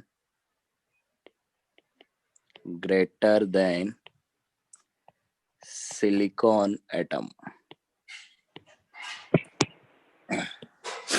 तो कुछ एलिमेंट्स तुमको गिवन है, उनमें तुमको कंपेयर करना है कि किसका जेड इफेक्टिव जो है सिलिकॉन से ज्यादा रहेगा। हाँ, तो मैं कुछ एलिमेंट्स दे रहा हूँ, इसमें तुमको कंपेयर करना है कि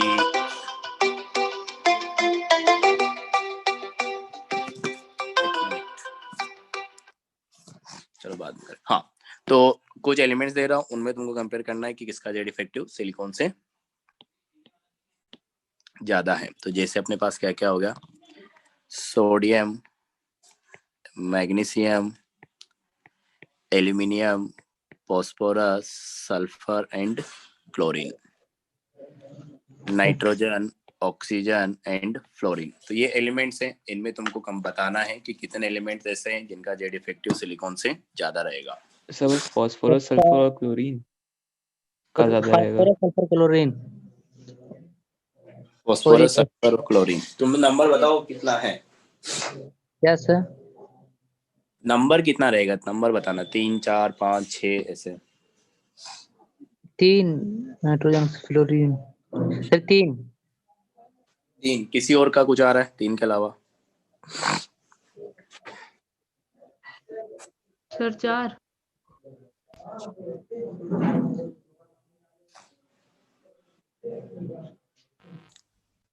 सर 3 ही होगा सर। 3 ही होगा, देखो इस तरीके से 3 आया तुम्हारा, देखेंगे।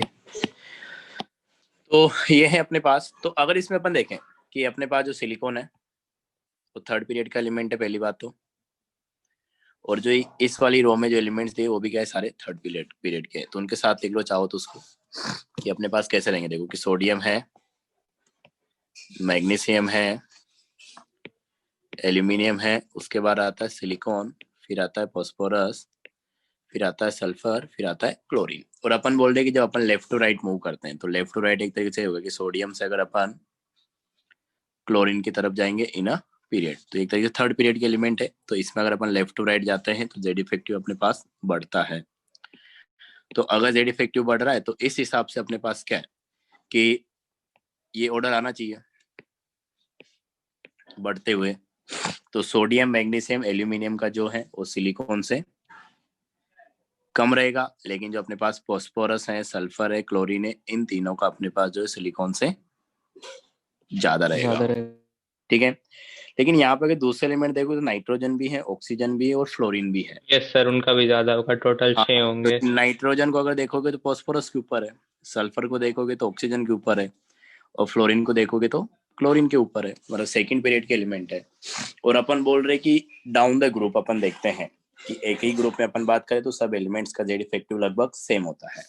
तो नाइट्रोजन का ऑलमोस्ट फ्लोरीन के बराबर रहेगा, सॉरी फॉस्फोरस के बराबर रहेगा, ऑक्सीजन का सल्फर के बराबर और फ्लोरीन का क्लोरीन के बराबर। तो अगर फॉस्फोरस सल्फर क्लोरीन तीनों का सिलिकॉन से ज्यादा है तो नाइट्रोजन ऑक्सीजन फ्लोरीन का भी तो रहेगा। Yes sir. तो टोटल कितने हो जाएंगे अपने पास? 6 हो गए सर। 6 एलिमेंट्स हो जाएंगे। तो ये 6 एलिमेंट्स है जिनका अपने पास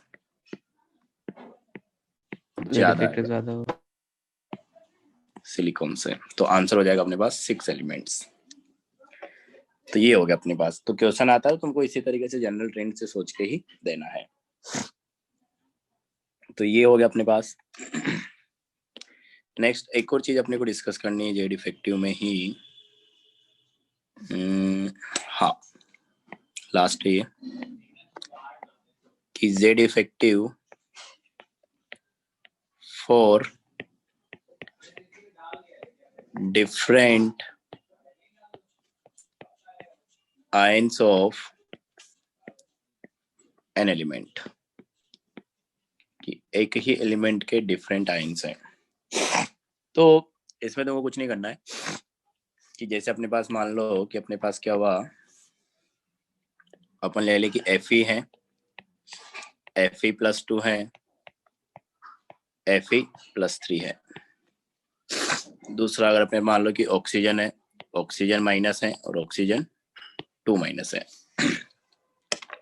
तो ये अपने पास क्या है, आयरन अलग अलग ऑक्सीडेशन स्टेट में है, अलग अलग चार्ज है, ऑक्सीजन अलग अलग ऑक्सीडेशन स्टेट में, मतलब अलग अलग चार्ज है।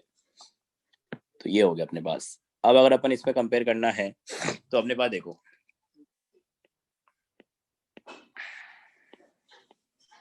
हाँ, तो अब अगर अपन देखें कि Fe से अपन Fe+2 जा रहे हैं, Fe+2 से अपन Fe+3 जा रहे हैं, तो एक तरीके से अपन ने क्या कर दिया, इलेक्ट्रॉन कम किया है।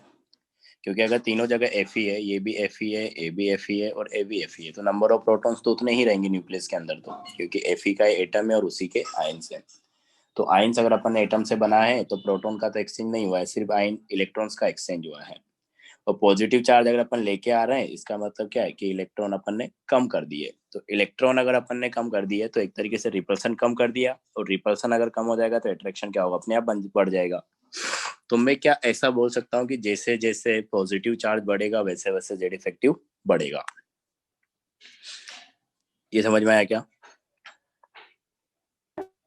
Yes sir.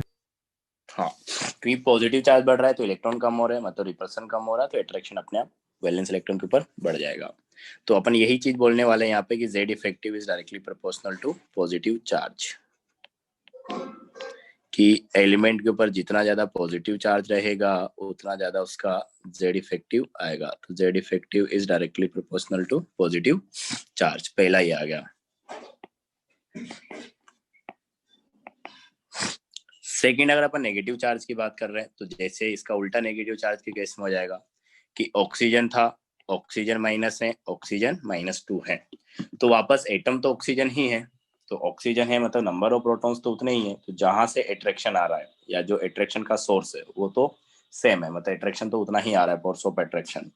लेकिन अपन ने -1 कर दिया, -2 कर दिया, मतलब अपन इलेक्ट्रॉन ऐड करते जा रहे हैं। तो जिस इलेक्ट्रॉन के ऊपर अपन नेट फोर्स निकालना चाह रहे हैं, जेड इफेक्टिव निकालना चाह रहे हैं, तो उसके ऊपर नए इलेक्ट्रॉन्स का भी रिपल्सन ऐड होगा। तो एक तरीके से रिपल्सन बढ़ गया तो जो नेट में अट्रैक्शन है वो एक तरीके से क्या हो जाएगा, कम हो जाएगा। जैसे अपन पहले स्टार्टिंग में बोल रहे थे कि नेट अट्रैक्शन आ रहा है मान लो कि 100, और जो इलेक्ट्रॉन्स थे न्यूट्रल एटम में उसकी वजह से आ रहा है कितना, 80। अब मान लो कि 2 इलेक्ट्रॉन अपन ने और ऐड कर दिए तो उनसे रिपल्सन बढ़ा, और रिपल्सन बढ़ के मान लो कि 80 से हो गया कितना, 85। प्रोटॉन्स की वजह से तो आ रहा था 100, अभी हो गया कितना, 85, तो बचेगा कितना, 15। तो यहाँ पे मैं ये बोल सकता हूँ कि नेगेटिव चार्ज अगर बढ़ेगा तो एक तरीके से वैलेंस इलेक्ट्रॉन के ऊपर रिपल्सन बढ़ेगा, क्योंकि जो इनकमिंग इलेक्ट्रॉन रहेंगे नए वो रिपल्सन बढ़ाएंगे, तो नेट जो अट्रैक्शन है वो कम हो जाएगा। तो यहाँ पे अगर मैं ऐसा लिखूं कि जेड इफेक्टिव जो है वो एक तरीके से इनवर्सली प्रोपोर्शनल है किसके, नेगेटिव चार्ज के, तो इसमें भी कोई दिक्कत नहीं होनी चाहिए। क्या ये क्लियर है क्या कि नेगेटिव चार्ज जितना ज्यादा रहेगा जेड इफेक्टिव उतना कम रहेगा? Yes sir. तो यही करना है तुमको। तो कभी कभी चार्ज स्पीसीज भी तुम्हारे पास आएगी, तो जितना ज्यादा पॉजिटिव चार्ज उतना ज्यादा जेड इफेक्टिव। तो ये तो अपने पास हो गया different type of same element, मतलब अलग अलग ऑक्सीडेशन में आ गया। तो यही कंसेप्ट को यूज करके तुम आइसो इलेक्ट्रॉनिक स्पीसीज के लिए भी बात कर सकते हो कि Z effective for iso electronic species. तो देखो क्या है अपने पास कि जैसे अपने पास मान लो कि H माइनस हो गया, लिथियम प्लस हो गया, Be2 प्लस हो गया और बोरोन अपने पास 3 प्लस हो गया। तो इसमें अगर अपन देखें इलेक्ट्रॉन्स, तो यहाँ पे अपने पास 2 इलेक्ट्रॉन आएंगे, इसमें भी 2 ही आएंगे, इसमें भी 2 ही आएंगे, इसमें भी 2 ही इलेक्ट्रॉन आएंगे। तो वैलेंस इलेक्ट्रॉन के अलावा अपने पास क्या है, एक इलेक्ट्रॉन बचेगा कि एक तो वैलेंस हो गया, एक दूसरा रहेगा। मतलब किसी एक इलेक्ट्रॉन को तुम पिक करोगे तो दूसरे इलेक्ट्रॉन का रिपल्सन रहेगा और साथ में न्यूक्लियस का अट्रैक्शन रहेगा। और अगर अपन इनमें प्रोटॉन्स देखें तो हाइड्रोजन में 1 है, लिथियम हाइड्रोजन हीलियम लिथियम इसमें 3 है, बेरिलियम में अपने पास 4 हैं, बोरॉन में अपने पास 5 है। तो यहाँ पे देख सकते हो कि जैसे जैसे पॉजिटिव चार्ज बढ़ रहा है एक तरीके से आइसो इलेक्ट्रॉनिक स्पीसीज के केस में, तो जैसे जैसे पॉजिटिव चार्ज बढ़ रहा है वैसे वैसे अपने पास क्या हो रहा है, नंबर ऑफ प्रोटॉन्स बढ़ता जा रहा है। तो नंबर ऑफ प्रोटॉन्स अगर बढ़ेगा तो ऑब्वियस सी बात है कि अट्रैक्शन ही बढ़ रहा है, नेट में अट्रैक्शन बढ़ रहा है तो जेड इफेक्टिव बढ़ेगा। तो यहाँ पे भी सेम चीज बोल सकते हो कि इधर जाने प्रोटॉन्स बढ़ रहा है तो पॉजिटिव चार्ज से तुम वापस रिलेट कर सकते हो कि जिसपे जितना ज्यादा पॉजिटिव चार्ज है उतने ज्यादा प्रोटॉन्स रहेंगे, तो उतना ज्यादा जेड इफेक्टिव रहेगा। तो इसी चीज को तुम आइसो इलेक्ट्रॉनिक स्पीसीज के लिए भी रिलेट कर सकते हो कि जितना ज्यादा पॉजिटिव चार्ज है एक तरीके से उतना ज्यादा जेड इफेक्टिव है, और जितना ज्यादा नेगेटिव चार्ज है उतना कम अपने पास जेड इफेक्टिव रहेगा। सर थोड़ा सा स्लाइड नीचे कर दीजिए। यही तो है, उसके ऊपर वाला भी थोड़ा सा रह रहा है। हाँ। तो ये चीज तुमको ध्यान रखना है, सिंपली इसी को अपन डायरेक्ट याद रखते हैं कि पॉजिटिव चार्ज जितना ज्यादा रहेगा जेड इफेक्टिव उतना ज्यादा रहेगा। तो इसको देखो ऐसे ध्यान रख सकते हो कि इलेक्ट्रॉन के ऊपर अट्रैक्शन अपने को देखना है ना, तो इलेक्ट्रॉन अपने पास क्या है, नेगेटिव चार्ज, तो जितना ज्यादा पॉजिटिव चार्ज रहेगा इलेक्ट्रॉन पे अट्रैक्शन उतना ज्यादा रहेगा क्योंकि खुद नेगेटिवली चार्ज्ड है। तो याद करने के लिए ऐसे ध्यान रख सकते हो। और नेगेटिव चार्ज जितना ज्यादा रहेगा तो इलेक्ट्रॉन खुद नेगेटिव चार्ज है तो उसके ऊपर अट्रैक्शन रिपल्सन बढ़ेगा, तो एक तरीके से अट्रैक्शन कम हो जाएगा। तो जब भी चार्ज स्पीसीज आएगी तो ये 2 पॉइंट है, इन्हीं से अपने को आइसो इलेक्ट्रॉनिक दिखा दीजिए थोड़ा सा ऊपर।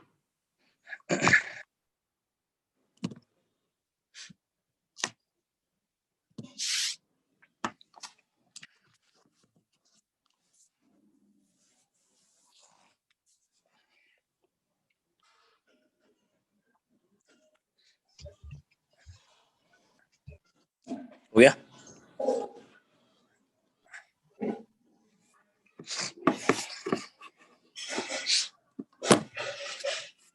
एक और एग्जांपल ले लो इसी में आइसो इलेक्ट्रॉनिक में ही। सेकंड की nitrogen -3, oxygen -2, F-, Na+, Mg+2, aluminium 3+। तो इधर जाने पे वही अपने पास कि नेगेटिव चार्ज कम होता जा रहा है, पॉजिटिव चार्ज बढ़ता जा रहा है, मतलब जेड इफेक्टिव बढ़ेगा। तो ऐसा अपने पास आ जाएगा। तो ये था अपने पास जेड इफेक्टिव। तो यहाँ पे तुमको टोटली 3-4 चीजें ध्यान रखनी है, इसके अलावा कुछ याद रखने की जरूरत नहीं है क्योंकि बेसिकली टॉपिक अपने सिलेबस में उतना ही है, जितना यूज आता है उतना ही अपन पढ़ते हैं। तो ये हो गया अपने पास। नेक्स्ट जो है अपने पास पहला जो पीरियोडिक प्रॉपर्टी आएगा वो है एटॉमिक रेडियस, कि किस तरीके से अपन एक एटम का रेडियस को कैलकुलेट करते हैं, किस किस तरीके का रेडियस होता है, टाइप क्या क्या है, और उसके अलावा अपने पास जो है किस तरीके से अगर अपने को एक ग्रुप के एलिमेंट्स हैं या एक पीरियड के एलिमेंट्स है तो उनमें किस तरीके से अपन कंपेयर करेंगे। तो इसी में फिर नेक्स्ट टॉपिक डालना एटॉमिक रेडियस। तो पहला जो पीरियोडिक प्रॉपर्टी है वो यही है, एटॉमिक रेडियस। तो कंपैरिजन के लिए अपने को जेड इफेक्टिव की जरूरत पड़ती, इसलिए अपन ने पढ़ लिया। तो जेड इफेक्टिवली बेसिकली क्या है कि न्यूक्लियस का इफेक्टिवली कितना अट्रैक्शन वैलेंस इलेक्ट्रॉन के ऊपर प्रेजेंट है। तो जिस पे जितना ज्यादा जेड इफेक्टिव मतलब उतना ज्यादा अट्रैक्शन है उस पे। बात करें तो देखो एटॉमिक रेडियस को अपन डिफाइन किस तरीके से करते हैं। पहली बात तो कि अपने पास जो है ये एटम है, इस एटम में अपने पास क्या रहेंगे, न्यूक्लियस है, और अलग अलग सेल में अपने पास इलेक्ट्रॉन है, और लास्ट इलेक्ट्रॉन जिस सेल में होता है उसको अपन क्या बोलते हैं, वैलेंस सेल। तो ये लास्ट इलेक्ट्रॉन है मान लो। तो अपन थ्योरेटिकली तो इस तरीके डिफाइन करेंगे कि न्यूक्लियस से जो लास्ट वाला इलेक्ट्रॉन है दैट इज वैलेंस इलेक्ट्रॉन। तो न्यूक्लियस से वैलेंस इलेक्ट्रॉन की distance is called atomic radius. तो इसको अपन आर से रिप्रेजेंट करेंगे इस तरीके से।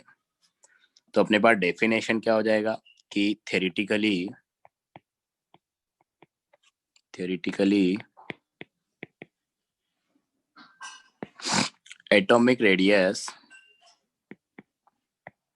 atomic radius is defined as shortest distance between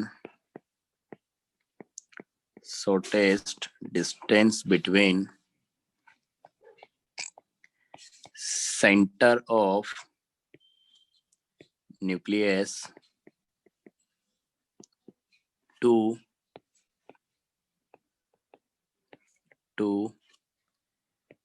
valence cell of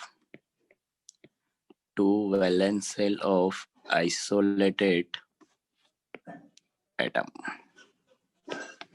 ठीक है, तो वैलेंस सेल मतलब वही जो वैलेंस इलेक्ट्रॉन रहेगा जिस सेल में, उसकी बात कर रहा है। तो अपने पास वही है कि न्यूक्लियस से लेके वैलेंस सेल में जो इलेक्ट्रॉन है वहां तक की डिस्टेंस। ठीक है, यहाँ पे अपने एक और चीज लिखा है नया, isolated atom.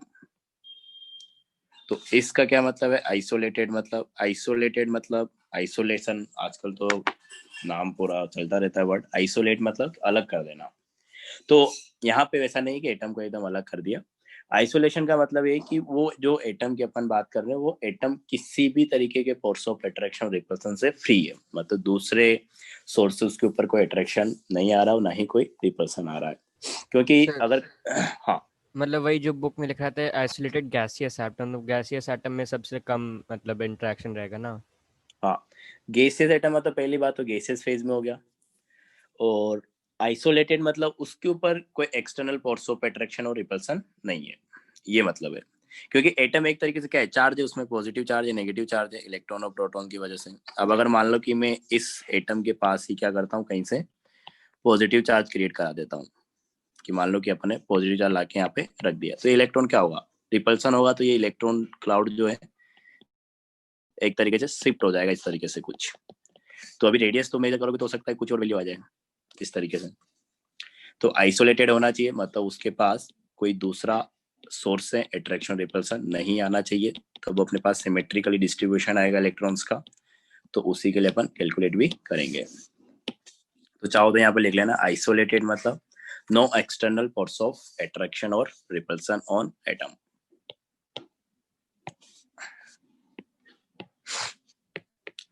No external force of attraction या फिर force of repulsion on atom, कि एटम के ऊपर कोई एक्सटर्नल फोर्स ऑफ अट्रैक्शन या फिर फोर्स ऑफ रिपल्सन नहीं होना चाहिए, ये है। ठीक है, और एक और चीज मैंने यहाँ पे लिखा, जो डेफिनेशन लिखा अपने थ्योरेटिकली लिखा है, तो प्रैक्टिकली क्या होगा इसके अपन थोड़ा सा बात करते हैं। तो देखो प्रैक्टिकली अगर अपन बात करें तो अपने पास जो है, अच्छा अपन एटॉमिक रेडियस डिफाइन करना चाह रहे हैं, तो अपने पास एटम क्या एलिमेंट जो है वो एटम्स की फॉर्म में एग्जिस्ट भी तो करना चाहिए, तभी अपन क्या कर सकते हैं, मेजर कर सकते हैं। अब अपने पास दिक्कत क्या आती है, प्रैक्टिकली अपन इस तरीके से डिफाइन नहीं करते, तो थ्योरेटिकल डेफिनेशन हो गया। तो प्रैक्टिकली अपने पास दिक्कत क्या आती है कि जो ज्यादातर एलिमेंट्स है वो अपने पास क्या है, एटॉमिक फॉर्म में एग्जिस्ट ही नहीं कर रहा है, मतलब फ्रीली वो एग्जिस्ट नहीं करता एटम की फॉर्म में। जैसे अगर अपन बात करें एग्जाम्पल से समझे तो समझ में आएगा, जैसे अपने पास मान लो कि हाइड्रोजन है, तो हाइड्रोजन अपने को पता है कि अगर नॉर्मल कंडीशन में अपन बात करें तो हाइड्रोजन जो है H2 मॉलिक्यूल की फॉर्म में एग्जिस्ट करता है, ना कि H एटम की फॉर्म में। तो जब हाइड्रोजन H एटम की फॉर्म में एग्जिस्ट ही नहीं कर रहा है, तो उसमें तुम कैसे हाइड्रोजन एटम में न्यूक्लियस से वैलेंस इलेक्ट्रॉन की डिस्टेंस को कैलकुलेट करोगे? तो ज्यादातर एलिमेंट्स जो हैं, तो अपने पास बेसिकली क्या होता है, अपन ये चीज बॉन्डिंग में भी डिस्कस करेंगे कि अपने पास जो ग्रुप 18 है, group 18 that is inert gas, तो इसमें अपने पास हीलियम है, नियोन है, आर्गोन है, क्रिप्टॉन है, जीनॉन है और रेडोन है। तो ये जो इनर्ट गैस के एलिमेंट्स हैं, तो इनर्ट गैस ही ऐसे एलिमेंट्स हैं जो क्या होते हैं, एटॉमिक फॉर्म में एग्जिस्ट करते हैं। मतलब हीलियम गैस को अगर देखोगे तो वहां पे तुमको हीलियम के एटम्स मिलेंगे। इसी तरीके से आर्गोन गैस को देखोगे तो वहां पे भी तुमको आर्गन गैस के एटम मिलेंगे, वहां पे तुमको मॉलिक्यूल जैसा कुछ नहीं मिलेगा। तो लेकिन सर अगर फिर हाइड्रोजन का कैसे निकाला होगा एटॉमिक रेडियस? हाँ, तो उसी की तो अपन बात कर रहे हैं ना कि प्रैक्टिकली अपन ऐसे कैलकुलेट नहीं करते हैं, उसी पे अपन आने वाले हैं। तो कैसे कैलकुलेट कर रहे हैं उसी का अपन प्रैक्टिकली बात करने वाले हैं। तो हाँ, तो मैं बॉन्ड के बारे में थोड़ा बात कर रहा था कि जैसे 18 ग्रुप के एलिमेंट्स है, तो वही एलिमेंट्स एटॉमिक फॉर्म में मिलेंगे, एटम्स की फॉर्म में मिलेंगे। उनके अलावा बाकी तुम कोई भी एलिमेंट सोचो, जैसे हाइड्रोजन है तो H2 मॉलिक्यूल की फॉर्म में है, ऑक्सीजन जो है अपने पास O2 मॉलिक्यूल की फॉर्म में है। तो ऑक्सीजन एटम की फॉर्म में नहीं मिलता, मॉलिक्यूल की फॉर्म में मिल रहा है O2 के।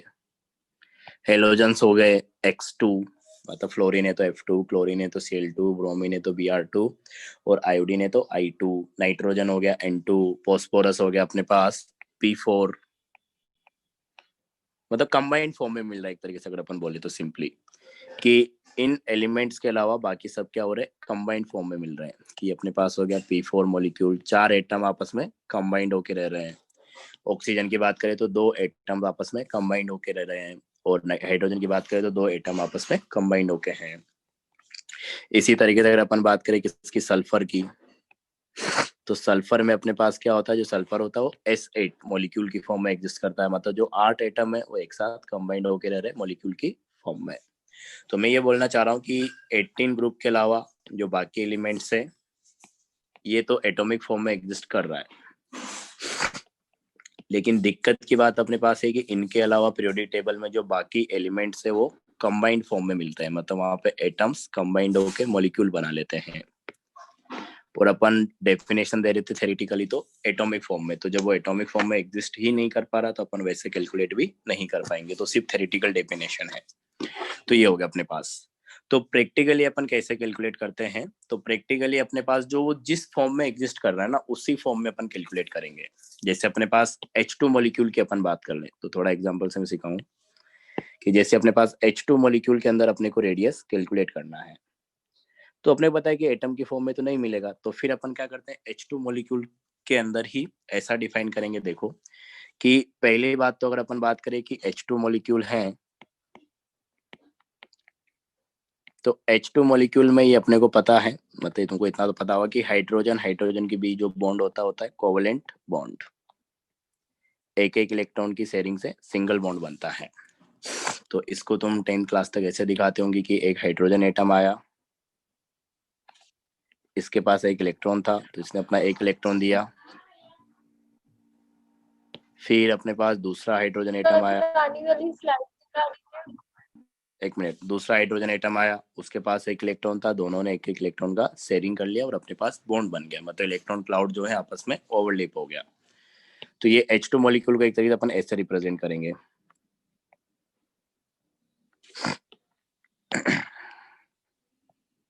इस तरीके से।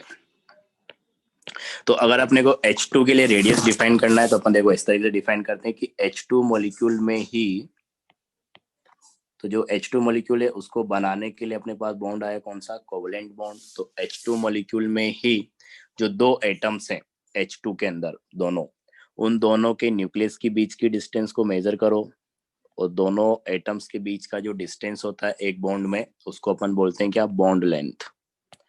तो ये अपने पास हो गया दोनों एटम्स के बीच की बॉन्ड की लेंथ, दो नाम से आ रहा है बॉन्ड लेंथ।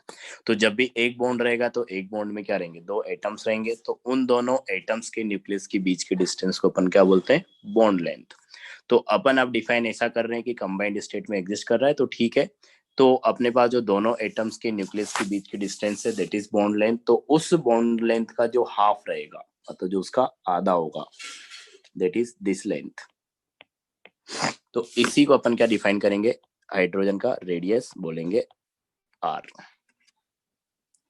अब अलग अलग एटम में जो है अलग अलग टाइप के बॉन्ड्स होते हैं। जैसे H2 में क्या था, कोवेलेंट बॉन्ड था, तो यहाँ पे जो रेडियस आ रही है दैट इज बॉन्ड लेंथ का आधा, उसको अपन बोल रहे हैं क्या, कोवेलेंट रेडियस। मेटल रहेगा तो उसमें मेटेलिक बॉन्डिंग रहेगी, तो मेटेलिक बॉन्डिंग में वही करेंगे कि दो एटम्स के न्यूक्लियस के बीच की डिस्टेंस देखेंगे और उस डिस्टेंस को अपन बॉन्ड लेंथ बोलते हैं। तो बॉन्ड लेंथ का जो हाफ रहेगा वो अपने पास क्या हो जाएगा, R equal to half of bond length metallic radius. अगर मेटल की अपन बात करेंगे तो वहां पे मेटेलिक बॉन्डिंग है। तो इस तरीके से अपन डिफाइन करेंगे कंबाइंड स्टेट में ही। तो पहले इस चीज को अपन लिख लेते हैं कि practically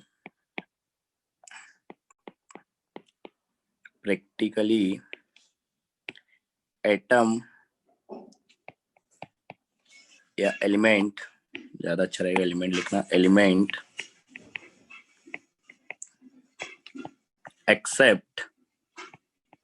elements except noble gases exist in element except noble gases exist in combined form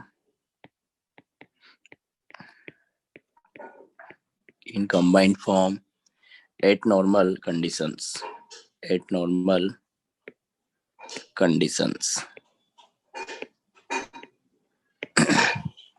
Therefore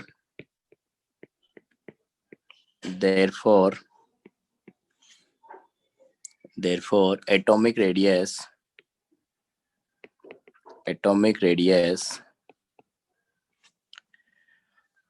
of atoms of elements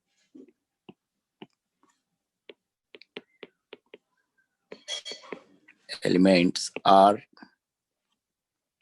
calculated या measured, जो प्रैक्टिकली अपन मेजर करेंगे in their बॉन्डिंग स्टेट। क्योंकि जो मॉलिक्यूल बना रखा है तो कुछ ना कुछ किसी न किसी टाइप का बॉन्ड वहां पे प्रेजेंट होगा, तो उसी बॉन्डिंग स्टेट में ही अपन कैलकुलेट करेंगे। जैसे मैंने H2 का एग्जांपल लिया वैसे इन बॉन्डिंग स्टेट, ठीक है। और अलग अलग टाइप के बॉन्ड होते हैं तो उसके हिसाब से अलग अलग टाइप का एटॉमिक रेडियस भी अपन डिफाइन करेंगे। तो 3 टाइप का एटॉमिक रेडियस अपन डिफाइन करते हैं। तो वही अपने पास की देयर आर, चाहो तो यहाँ पे लिख लो, देयर आर 3 types of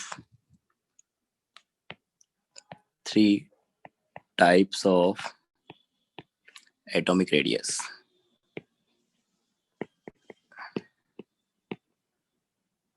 तो क्या क्या है वो, जैसे पहला अगर अपन देखें कि अगर अपने पास क्या है, कोवेलेंट बॉन्ड है मॉलिक्यूल के अंदर, तो वही करेंगे अपने पास कि जो कोवेलेंट बॉन्ड है दो एटम के बीच, उन दोनों एटम्स के न्यूक्लियस के बीच का distance that is bond length, और उस बॉन्ड लेंथ का आधा उसको अपन क्या बोलेंगे, रेडियस। तो कोवेलेंट बॉन्ड है तो वहां पे जो रेडियस आएगी उसको अपन नाम देंगे क्या, कोवेलेंट रेडियस, ठीक है। सेकंड अगर अपने पास क्या है, मेटल्स है, तो मेटेलिक बॉन्ड रहेगा, तो दो एटम्स के बीच जो मेटेलिक बॉन्ड है तो उस मेटेलिक बॉन्ड में दोनों एटम्स के न्यूक्लियस के बीच की distance that is bond length, और उस बॉन्ड लेंथ का हाफ अपने पास क्या हो जाएगा, मेटेलिक रेडियस। थर्ड अपने पास आएगा क्या, वंडरवाल रेडियस। मेटलिक एक बार फिर से बता देंगे। वंडरवाल रेडियस बता रहे, रुको, मतलब आगे अपन इनको अलग अलग भी देखेंगे। मेटेलिक रेडियस मतलब जैसे अपन कोवेलेंट की बात कर रहे थे ना, वैसे जो मेटल एटम्स होते हैं या मेटल जो होती है, जैसे अपने पास आयरन रोड है, ठीक है, या कोई भी मेटल है, तो उस मेटल में अपने पास क्या रहेंगे, जैसे अपन ने कल भी डिस्कस कर रहे थे इसमें कि काफी सारे एटम्स प्रेजेंट रहेंगे, तो उन एटम्स के बीच जो बॉन्डिंग रहेगी वो कौन सी रहेगी, मेटेलिक बॉन्डिंग। तो उस मेटेलिक बॉन्डिंग में जो अपने पास दो एटम है, उन दोनों एटम्स के बीच के जो न्यूक्लियस के बीच की डिस्टेंस है उसको अपन बॉन्ड लेंथ बोल रहे हैं। तो दोनों के कोई भी दो एटम सेलेक्ट कर लो उन दोनों एटम्स के न्यूक्लियस के बीच की डिस्टेंस लो और उस डिस्टेंस के हाफ को अपन क्या बोल देंगे, मेटेलिक रेडियस। और फोर्थ अपने पास जो लास्ट है वो है अपने पास क्या, आयोनिक रेडियस। तो ये आयंस के बीच कंपेयर करेंगे कि अगर केटाइन है तो केटायनिक रेडियस, एनाइन है तो एनायोनिक रेडियस। Sir 4 type? हाँ सर 3 लिखा है आपने। किसने 3 लिखा है? लिखिए। नहीं वैसे 3 ही है, देखो एटम में तो अपन 3 ही बात कर रहे हैं, ये चौथा टाइप जो ये आयंस के लिए, नाम से पता चला ना आयोनिक अच्छा रेडियस, ठीक है ठीक है। कि अगर केटाइन हुआ तो उसको अपन केटायोनिक बोल देंगे, एनाइन हुआ तो उसको एनायोनिक रेडियस बोल देंगे।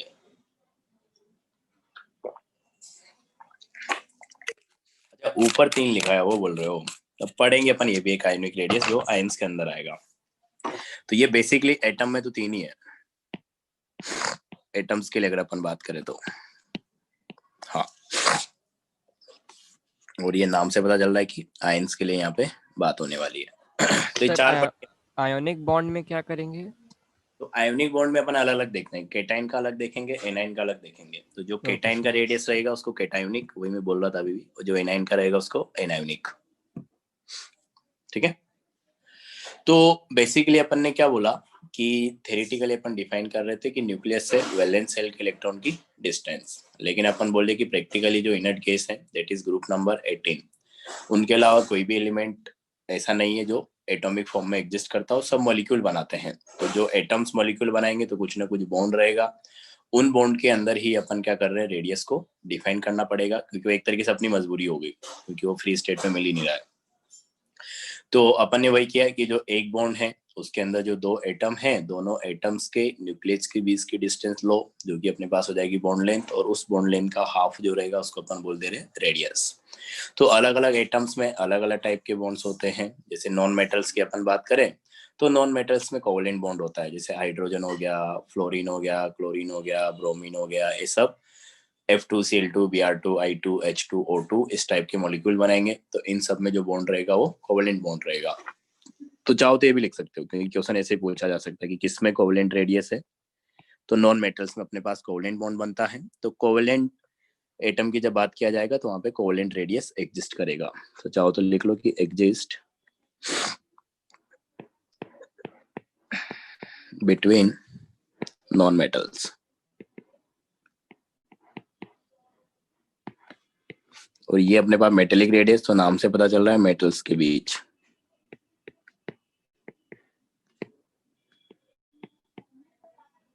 इस तरीके से वंडरवाल की अपन बात करेंगे, इसको अपन एक तो इनर्ट गैस के लिए डिफाइन करते हैं, एक मॉलिक्यूल्स के अंदर डिफाइन करते हैं, तो भी इतना ध्यान रखो। तो ये हो गया अपने पास। तो पहला अपन वही अलग अलग देखना पड़ेगा इनको डेफिनेशन वाइज, कि पहला इसमें जो आ जाएगा वो आ जाएगा अपने पास कोवेलेंट रेडियस।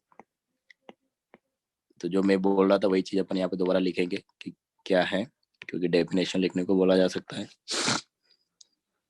तो ये है अपने पास कोवेलेंट रेडियस।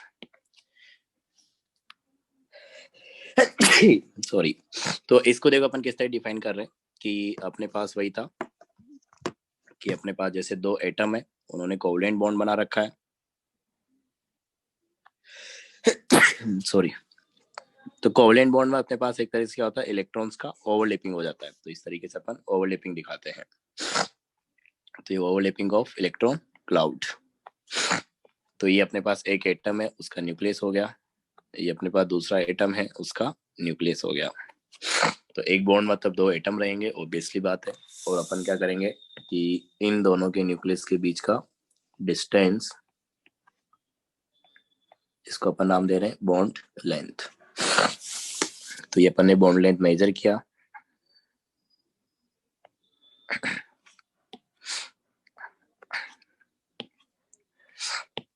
तो ये अपने पास आ गया क्या, bond length.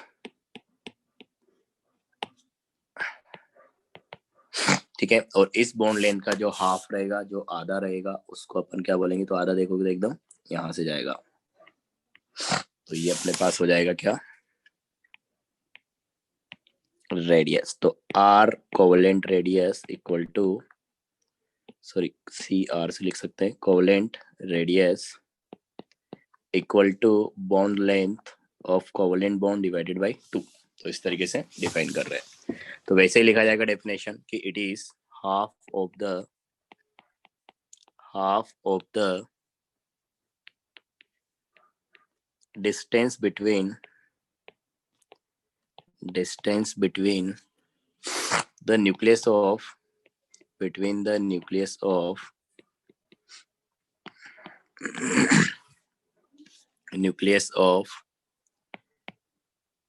two like atoms which are bonded by single covalent bond,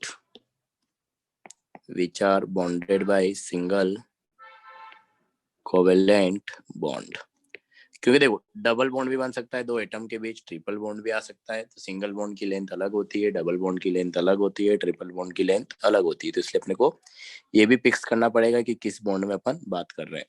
क्योंकि मान लो कि किसी ने सिंगल बॉन्ड को मान के किया, किसी ने डबल बॉन्ड को, किसी को ट्रिपल बॉन्ड को लेके किया। जैसे नाइट्रोजन है, कहीं पे सिंगल बॉन्ड भी बनाता है, कहीं पे डबल बॉन्ड भी बनाता है। जैसे N2 हो गया तो वहां पे ट्रिपल बॉन्ड भी बनाता है।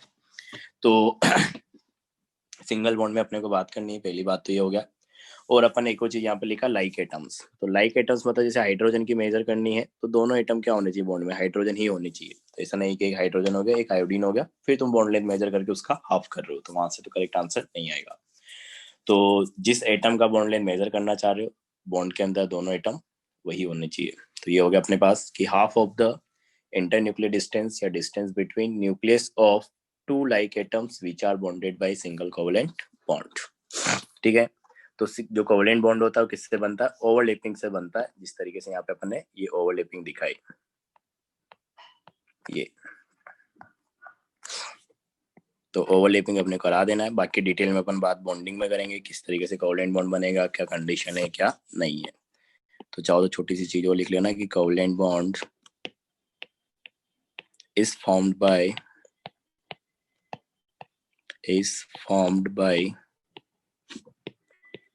overlapping of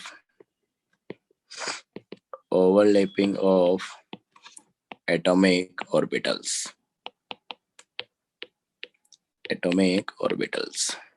तो ओवरलैपिंग दिखाना है अपने को, मतलब सिंपली। ठीक है। तो ये हो गया अपने पास क्या, कोवेलेंट रेडियस। नेक्स्ट जो है अपने पास आ जाएगा सेकंड मेटेलिक रेडियस।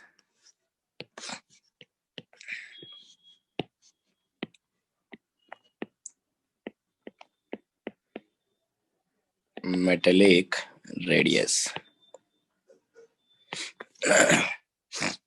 तो यहाँ पे वही रहेगा कि मेटेलिक बॉन्ड रहेगा। तो देखो मेटेलिक बॉन्ड में अपन क्या बोलते हैं कि जैसे अपने पास मान लो कि आयरन है, तो आयरन अपने पास रोड है, तो आयरन में एटम्स रहेंगे काफी सारे। तो कोई भी दो एटम्स तुमको पिक करने, एडजेसेंट होने चाहिए, बस पास होने चाहिए, तभी अपन बोलेंगे उसको। तो जो एडजेसेंट दो एटम्स है उनको पिक करो, उनके दोनों के न्यूक्लियस के बीच का डिस्टेंस मेजर करो और उसका आधा कर दो। तो पहली बात तो जो मेटेलिक बॉन्डिंग अपन बात करते हैं तो अपन ऐसा बोलते हैं कि वहां पे जो एटम्स है वो ओवरलैप नहीं हो रहे हैं, एटम्स या आयन जिसकी भी तुम बात करो। तो यहाँ पे ओवरलैपिंग वाला कंसेप्ट नहीं है, इस तरीके से बस टच करके रहेंगे एटम्स जो है आपस में। तो ये अपने पास एक एटम हो गया, इसका ये न्यूक्लियस है। ये अपने पास दूसरा एटम है, ये इसका न्यूक्लियस है। दोनों के बीच अपने पास क्या है, मेटेलिक बॉन्डिंग है। तो मेटेलिक बॉन्डिंग अपन बोल रहे हैं कि अपने पास कांटेक्ट में रहेंगे एक दूसरे के, ओवरलैप नहीं करेंगे। तो वापस वही करेंगे कि जब मेटेलिक बॉन्डिंग बनी हुई है तो इन दोनों के न्यूक्लियस के बीच का डिस्टेंस, तो ये हो जाएगा अपने पास ये वाला डिस्टेंस। दोनों के न्यूक्लियस हो गए, इन दोनों के बीच का जो अपने पास, एक मिनट, डिस्टेंस आएगा, इसको अपन बोलेंगे क्या, बॉन्ड लेंथ।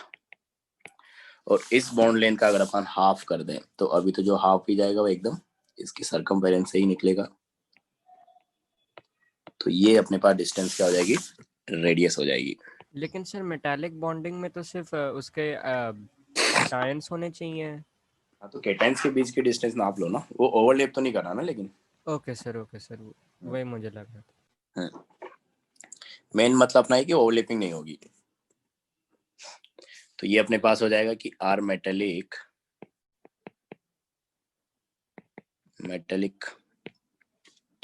ये लिख लो, रेडियस हो गया आर, तो दोनों के न्यूक्लियस के बीच के डिस्टेंस हो गया बॉन्ड लेंथ, तो डिवाइडेड बाय अपन ने 2 कर दिया, तो ये आ जाएगा अपने पास। ठीक है, तो ये हो गया अपने पास। तो इसमें वैसे डिफाइन करेंगे कि half of the distance between the nucleus of 2 adjacent metal atoms. ठीक है, तो डेफिनेशन अगर अपन लिखे तो ऐसा आ जाएगा कि half of the distance between nucleus of between the nucleus of 2 adjacent metal atoms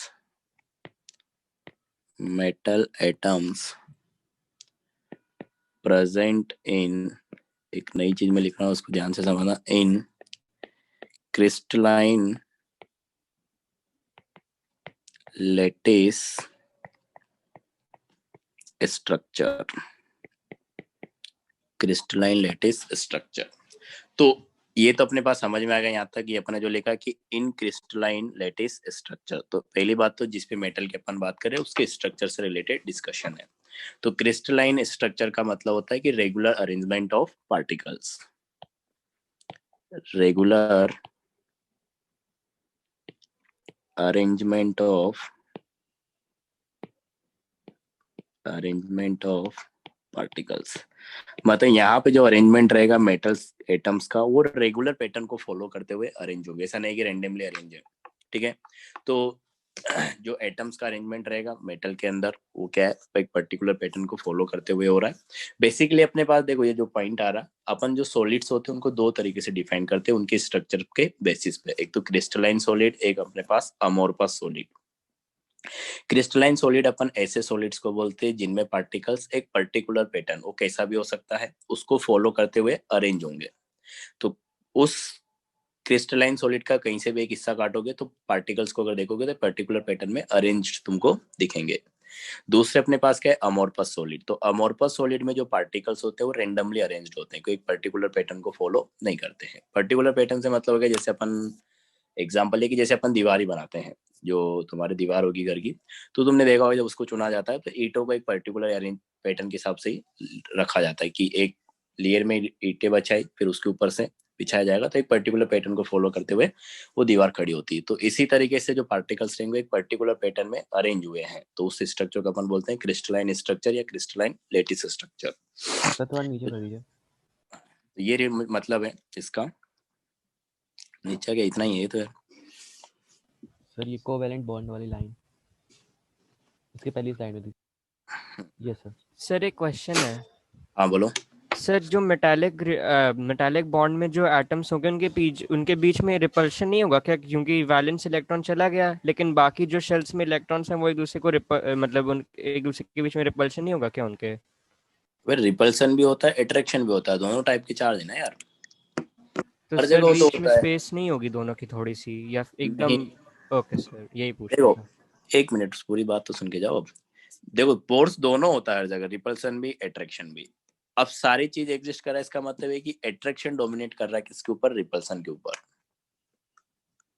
okay sir, thank you. हाँ, तो ये हो गया अपने पास। तो इतना ही रखते हैं अपन, क्योंकि वंडरवाल थोड़ा अपने को समझने में टाइम लगेगा। एक दो पॉइंट वो लिख लेते इससे रिलेटेड कि अपने पास क्या है। पहली बात तो इसमें अपने देखा कि ओवरलैपिंग नहीं होगी, तो एक तो वो लिख लो कि there is no overlapping of atomic orbitals कि ऑर्बिटल्स का कोई ओवरलैपिंग नहीं होगा यहाँ पे।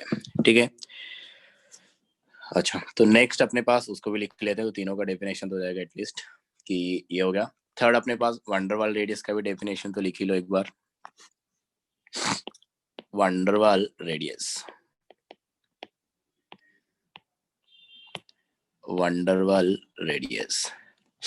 तो देखो यहाँ पे अपने पास क्या है कि वंडरवाल रेडियस को अपन क्या है, पहली बात तो अपन बात करें कि नोबल गैस के लिए डिफाइन करते हैं।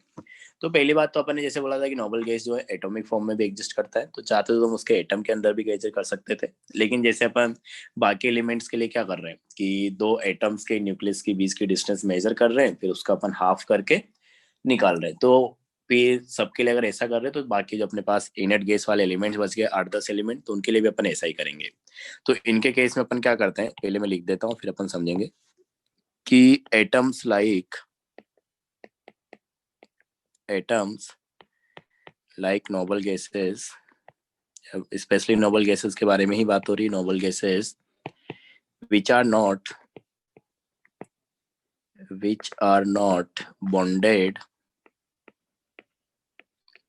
are not bonded with each other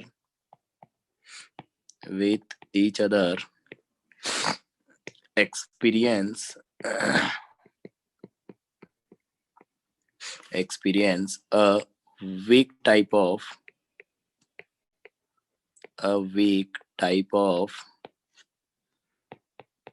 force of attraction to come closer to each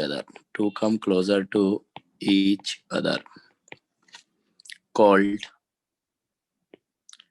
van der Waal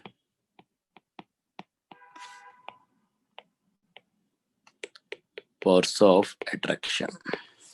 तो अपन जो बोल रहे हैं, जैसे अपन बात करें कि अपने पास क्या है, हीलियम गैस है, तो हीलियम गैस के जो एटम्स है उनके बीच भी तो कुछ ना कुछ फोर्स ऑफ अट्रैक्शन रहेगा ना, क्योंकि तभी तो अपने पास क्या है, इतने सारे एटम्स आपस में कलेक्टिवली इकट्ठे रह पा रहे हैं। तो वैसे कोई परमानेंट बॉन्ड नहीं है, उनके बीच क्या होता है, एक वीक फोर्स ऑफ अट्रैक्शन होता है एटम्स के बीच, इसी वजह से कलेक्टिवली इतने सारे एटम्स एक साथ रह पा रहे हैं। तो इसको थोड़ा ऐसे समझो कि जैसे अपने पास क्या है, अच्छा इधर अपन ले लेते हैं कि अगर अपन कंपेयर करें कि मान लो कि अपने पास क्या था, हीलियम गैस है मान लो एक कंटेनर में, तो अपने को बताया कि जो हीलियम गैस है वो हीलियम गैस अपने पास जो है एटॉमिक फॉर्म में एग्जिस्ट करती है। मतलब अगर मैंने हीलियम गैस का सैंपल ले रखा तो इसमें अपने पास काफी सारे हीलियम गैस के एटम्स प्रेजेंट रहेंगे इस तरीके से। तो यहाँ पे अपने पास वही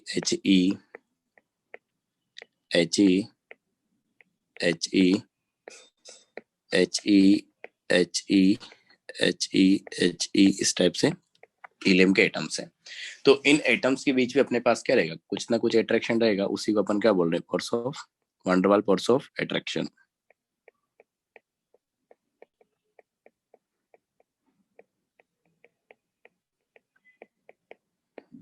इस तरीके से अगर सेम कहानी अपन बात करें H2 गैस के लिए, कि वहां पे क्या हो रहा होगा कि अपने पास मान लो कि हाइड्रोजन गैस का सैंपल है, तो हाइड्रोजन गैस के सैंपल में अगर अपन देखें कि अपने पास क्या है, ऐसे क्या रहेंगे, मॉलिक्यूल्स रहेंगे H2 के, तो काफी सारे H2 के मॉलिक्यूल्स हैं। तो ये जो H2 के मॉलिक्यूल्स हैं ये भी एक साथ इसी वजह से तो हैं कि इनके बीच क्या होगा, कुछ फोर्स ऑफ अट्रैक्शन होगा। तो ये जो एक तरीके से इंटरमोलिकुलर फोर्स ऑफ अट्रैक्शन है, इसी को अपन क्या बोल रहे हैं, van der Waal फोर्स।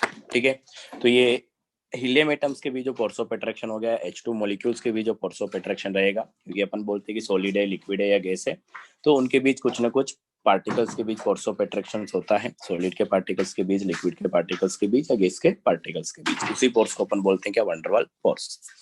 तो ये हो गया। तो अब अपने को क्या करना है कि जो हीलियम गैस है अपने पास, इस हीलियम गैस के लिए अपने को क्या करना है, दो एटम्स के बीच की डिस्टेंस निकाल के उसका हाफ करना है, जिसको अपन बोलेंगे क्या, van der Waal रेडियस। लेकिन दिक्कत क्या है कि ये तो अपने पास जो है गैस है, कि ये अपने पास गैस है, तो इसके तो पार्टिकल्स क्या होंगे, मूव करते रहेंगे रेंडमली। तो अगर रेंडमली मूव करते रहेंगे तो मतलब जो एटम्स के बीच का डिस्टेंस है वो तो चेंज होती रहेगी हर टाइम पे। कि मान लो कि मैंने एक तरीके से ये दो एटम्स पिक कर लिए, लेकिन ये गैसेस फेज में तो इनके पास काइनेटिक एनर्जी है, तो ये मूव करते रहेंगे, तो मतलब इनके बीच की डिस्टेंस तो चेंज होती रहेगी। तो अपन पहले क्या करेंगे, इसको मेजर करने के लिए इनको सॉलिडिफाई करेंगे, मतलब इनको अपन सॉलिड स्टेट में लेके जाएंगे। और फिर सॉलिड स्टेट में ले जाके अपन क्या करेंगे, वही दो एडजेसेंट एटम्स के बीच का डिस्टेंस मेजर करेंगे और उस डिस्टेंस को मेजर करके उसका हाफ लेंगे, जो वैल्यू आएगी उसी को अपन क्या बोल रहे हैं, वंडरवाल रेडियस। तो डिफाइन इसको ऐसे ही करेंगे कि half of the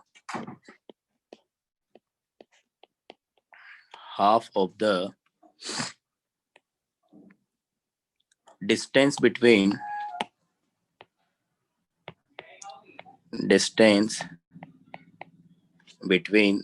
the nucleus of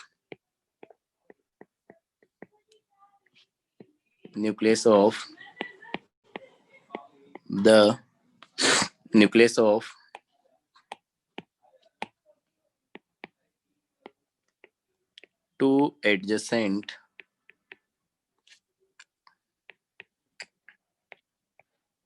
atoms in solid state of, मतलब उसको solidify किया गया पहले, solid state of a noble gas is called van der Waals radius.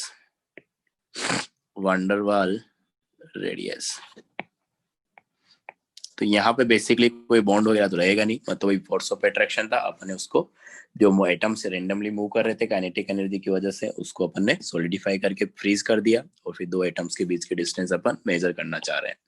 तो जैसे अपने पास मान लो कि आर्गन गैस होता तो उसके दो एटम्स अपन ने पिक किए सॉलिड स्टेट में, तो ऑब्वियस सी बात है कि दूर दूर रहेंगे वो। तो अपन ने वही किया कि उन दोनों के न्यूक्लियस के बीच का अपन अब डिस्टेंस मेजर करेंगे। तो दोनों के न्यूक्लियस के बीच का डिस्टेंस अपन ने मेजर किया, तो ये कुछ इस तरीके से आ जाएगा। ये हो गया अपने पास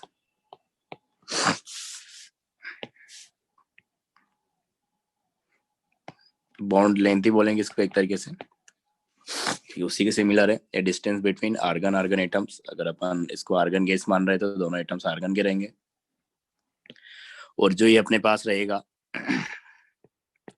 वंडरवाल रेडियस, तो ये अपने पास क्या हो जाएगा, जो डिस्टेंस आ रही बॉन्ड लेंथ जिसको बोले डिवाइडेड बाय 2, तो मतलब इसका हाफ। तो इसका हाफ अगर करोगे तो ये बीच में कहीं आएगी ये, तो ये वाली डिस्टेंस एक तरीके से रेडियस की तरह डिफाइन की जाएगी। तो ये अपने पास रेडियस हो गया r। तो इस तरीके से अपने को डिफाइन करना है वंडरवाल रेडियस को। तो ये है अपने पास, अभी तो अपन इतना ही रखते हैं डेफिनेशन के हिसाब से ही। और इनर्ट गैस के लिए अगर अपन बात करें तो इनर्ट गैस के पास क्या होती है, वंडरवाल रेडियस होती है। तो चाहो तो ये पॉइंट लिख लो कि इनर्ट गैसेस